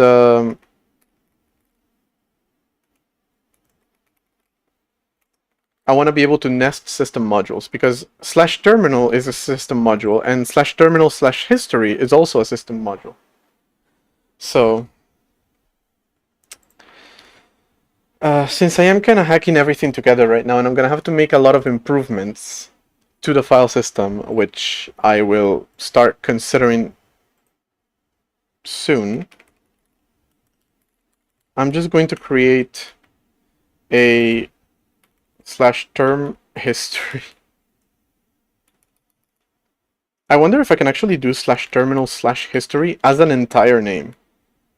But I don't think I can. But I'm going to try.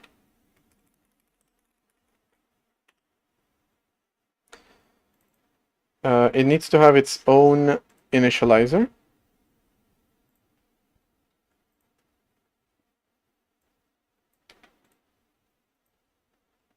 No, it needs to be similar to the clipboard. That's what I want. Yeah, I just want it. This is what I want. This is what I want. Okay, I'm going to try to call my module /terminal/history. This is definitely, if it works, it's gonna be a hack. And I don't have a whole lot of confidence that this will work. It's gonna be a hack because the /terminal doesn't really exist. It's just that this whole thing gets resolved as an entire module. So yeah, that's not super accurate, although it would be nice. if it works, and then I can separately have a slash terminal module.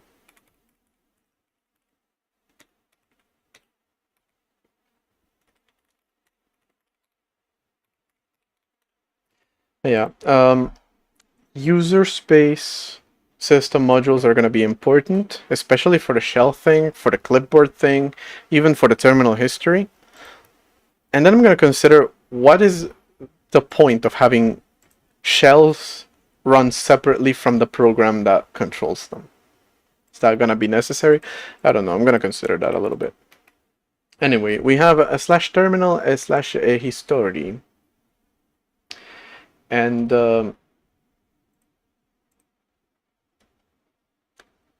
because it's a stack file system, it should be able to work with just this code. I literally don't need anything special to it, so long as this works. Otherwise, I'm going to have to do terminal history like this. It's going to be a little bit suckier, but whatever, it should work. Okay. Well, I need to load it.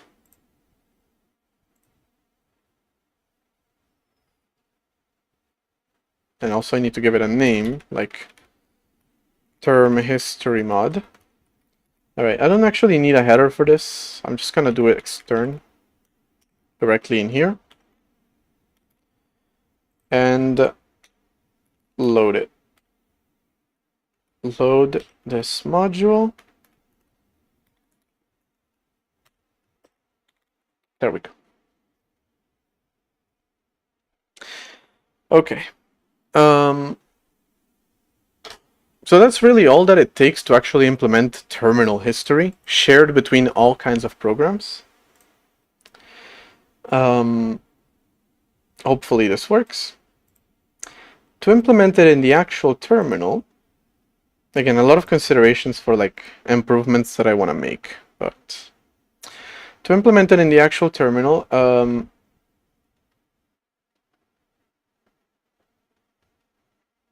here's the arrow keys.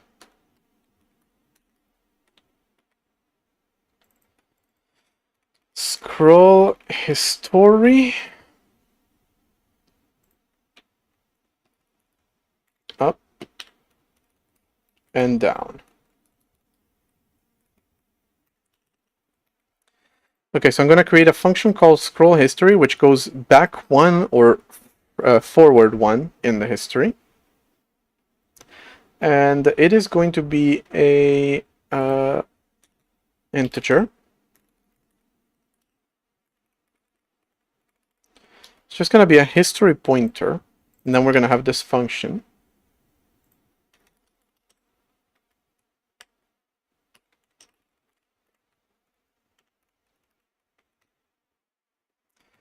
That is going to actually like retrieve the next part of history, which history pointer plus equals the amount. One thing, if the amount is less than 0, set the amount to 0. I don't think I can easily do, since this is file system based, a count to know how many items there are. However, I can just check if the existing amount exists, and if not, just undo it.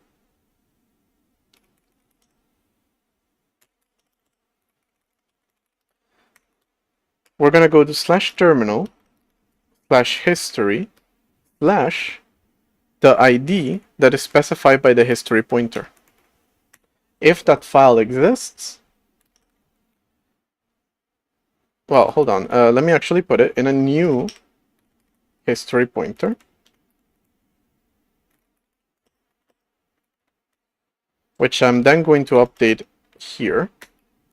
But before that, if the file exists at that location,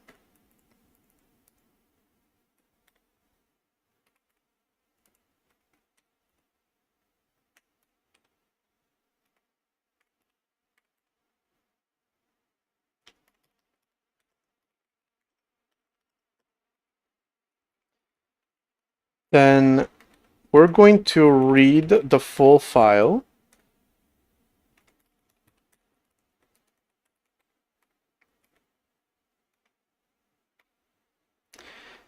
And that, which I need to include,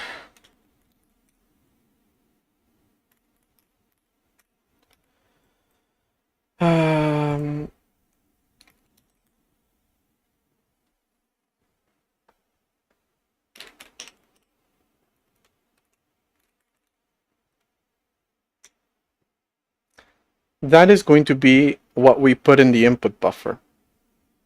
So the input buffer is going to be replaced by a buffer made up of this thing, where the buffer is the file that we were given. The size is, actually, we do need the size then.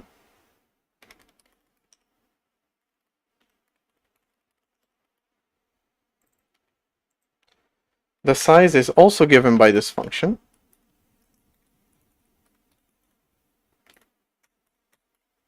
The limit is also that, but we are going to allow it to grow.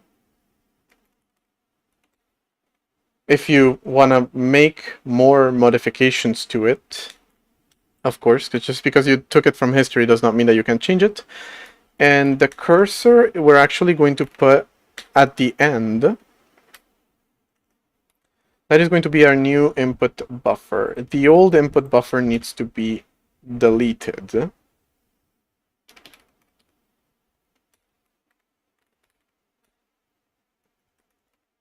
No, that's not it.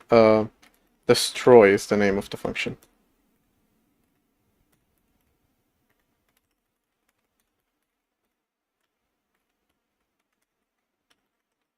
The old input buffer needs to be deleted because we're now replacing it with this one over here. And that should be it. There's no reason this should be a boolean. Okay, so that should be reading from history. Relatively easy. But we need to write to history, which is also relatively easy because all we have to do is write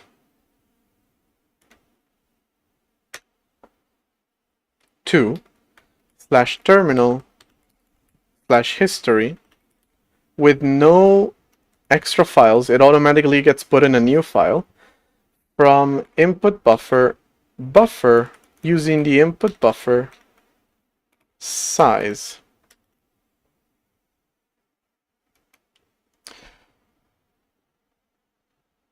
This whole stack-based thing should be pretty easy to do.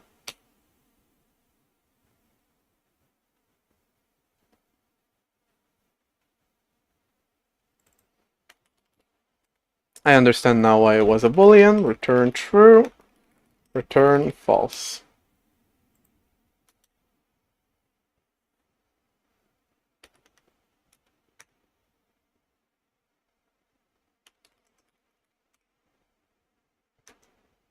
That didn't work.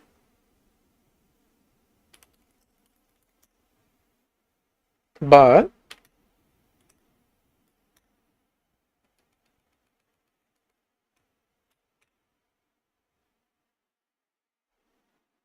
wait, I did something wrong. There, that was technically the wrong... Okay, that is actually promising. That is not promising. That was close. I hoped that would work, /terminal/history, but no. I think I'm just gonna call it term history. And give it a better name later.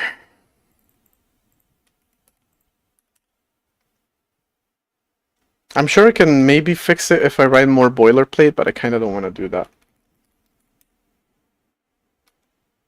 Boom.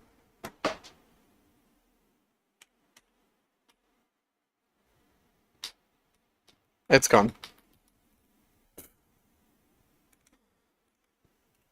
But I can go to term history 0 1, 2.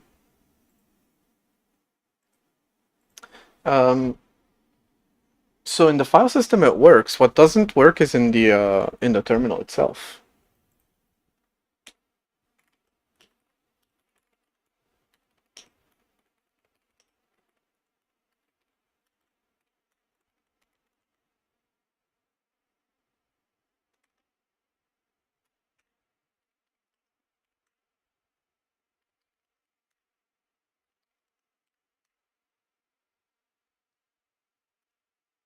-1.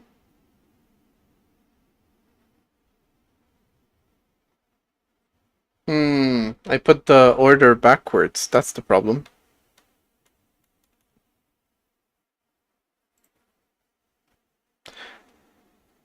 So... No, wait.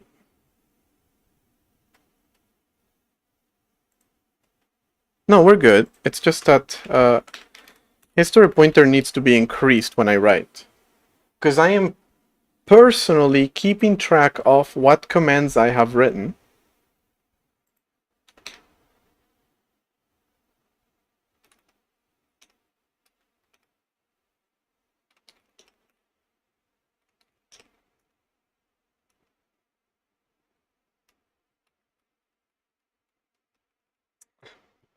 I need to think of the math. I need to sit down and think of math for 2 seconds.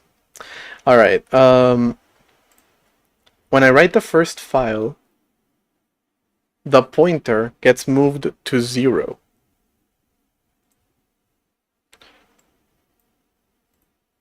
Now, let me start it up.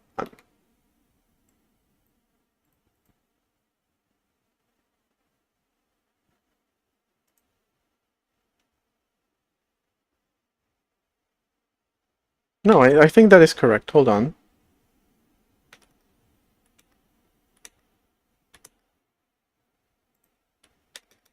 What's happening? Everything froze? Well, it didn't freeze, it just didn't work. Anyway, echo 1. Alright. Printed 1, echo 2, printed 2. Alright, the pointer of the history right now is pointing to 3, which is the next command that is going to be written. Which means if I move up, it's gonna go to 2, which should be file 2. And if I move up again, it doesn't do shit, because that file doesn't exist. Because for some reason I chose to start at 0, I still cannot explain this. What am I doing? I should probably end the stream soon, because I am struggling to do a 1 + 1 here.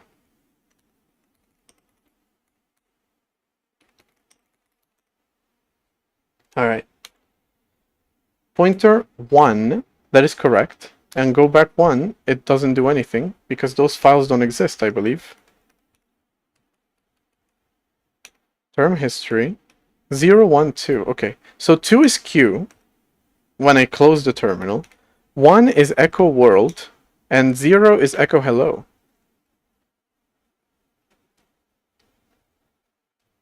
So, yeah, I'm doing it correctly.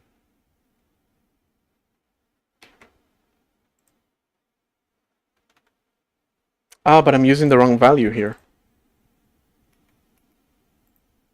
I'm using non-modified value, that's the problem. Alright, let me try again. If I do echo hello, now there is a file called 0. If I do echo world, now there is a file called 1. And my pointer is now at 2. So if I press up, that's going to reduce to 1. And there we have it. And if I do it again, 0, and there we have it. If I do this, goes to 1. If I do 2, that is a thing that it technically does not do,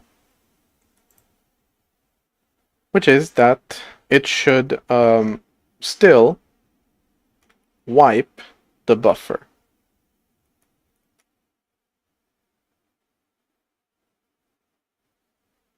Actually,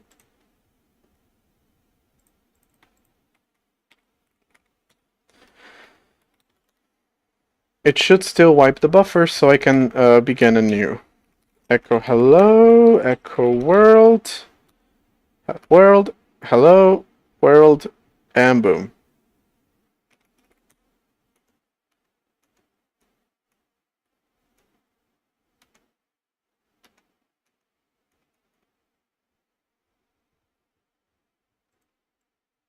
But I get a feeling that I did something wrong there. It goes to -1 at some point.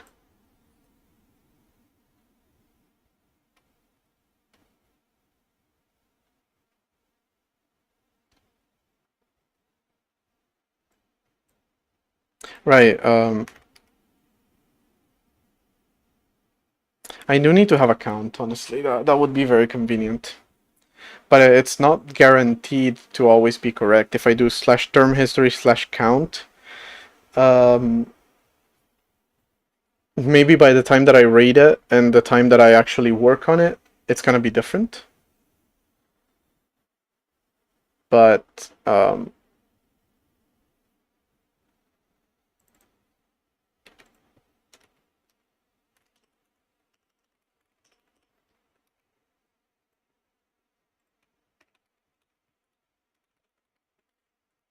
thing is, when you execute a command,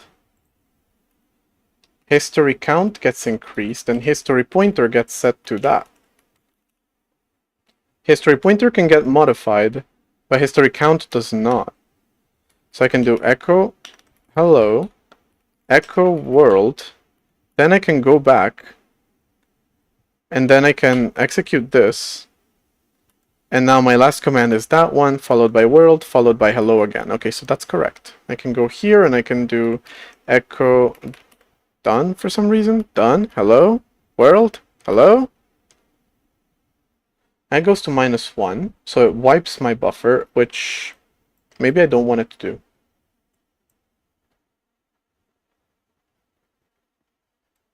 If amount is less than 0, then set the amount to 0.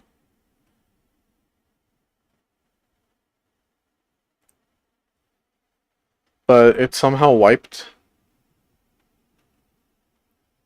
No, what? If the amount is less than 0, this condition is wrong. If the pointer is less than 0, then set it to 0. That is correct. That way, you can type more commands, world, and go back, and no matter how many times I press up, it doesn't go back. But here, I can do this. Cool.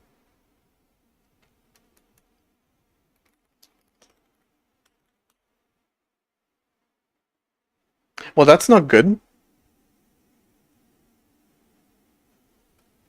Shut down P. Oh, did I mistype the first time?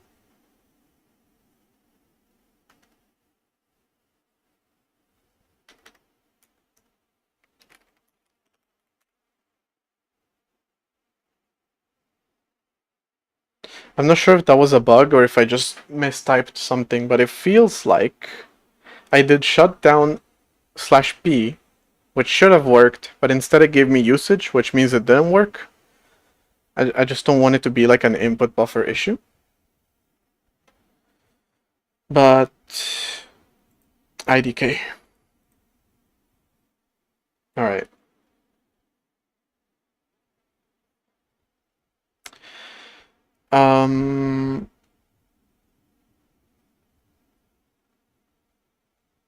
Everything's working surprisingly well. I went from the terminal being a piece of shit at the beginning of the stream that genuinely made me sad and angry and a lot of other feelings to a terminal that works well, I would say. To the point that there is a crash that I need to investigate and the stack trace is not being very helpful, so I don't want to do it here because it's going to require a lot more hands-on debugging. But besides that one thing, which by the way I'm going to comment out,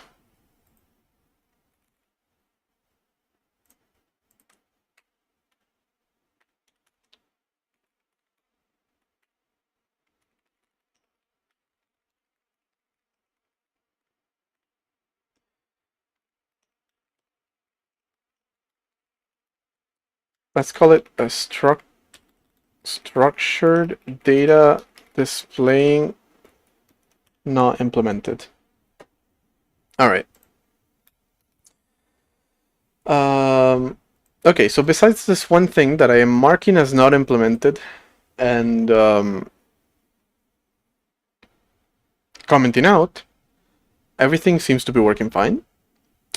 And the terminal is, I believe, ready to be used. Of course, I'll need to do more testing. I'll need to fix it a little bit more. I'll need to add these couple features that are still missing. And a little bit of optimization would be nice. But I think it is kind of ready. Now,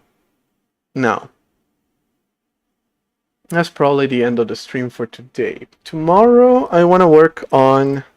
At this point, Monday is becoming Lisp day. So I kind of want to do some Lisp code.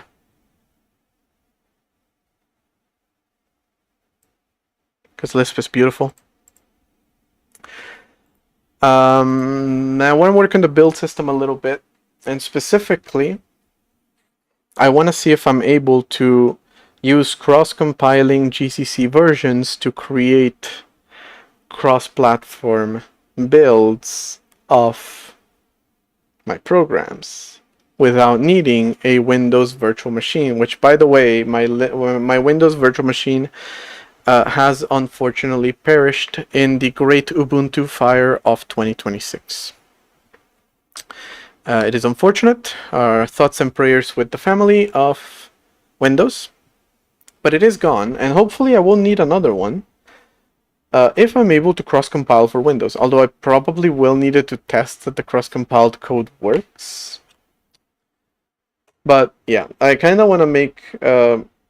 besides the build system, I want to make a more service-based type of thing that is able to compile to different architectures, which is also going to be helpful for compiling remotely from the system using Linux as, you know, the one providing the compilation service.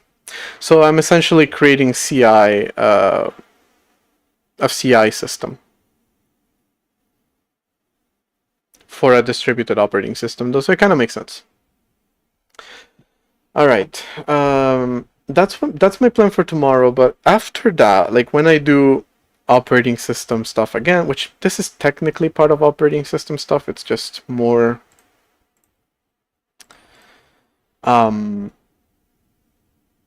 yeah, Lisp based and build system, but still related to the entire environment of programs that I'm writing here and the stuff that I'm doing here. And it's also going to be integrated into the operating system because it's going to be distributed, and some things I want to be running on Linux. By Friday, I'm going to try to think a little bit more about, like, do I want to separate the shell from the terminal? Essentially, the terminal will literally just be an interface with the shell that is part of the system, but in user space, for the love of God. And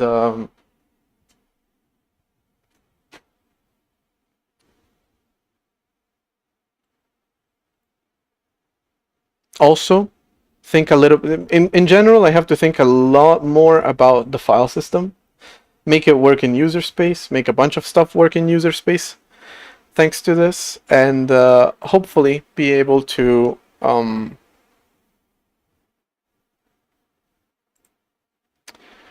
not entirely sure what the goal is with this entire thing, actually, but it should be useful.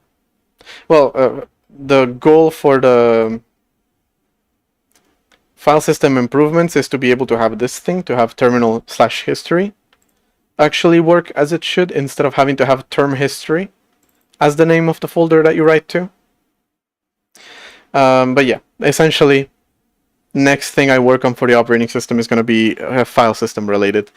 It's an eternal struggle between file system and terminal, and then file system, and then file system again, and then file system again, and then terminal. All right. So yeah, that's for Friday. Tomorrow I'm going to work on build system stuff, and that's going to be it for today. Thank you so much, everybody. I'll see you tomorrow.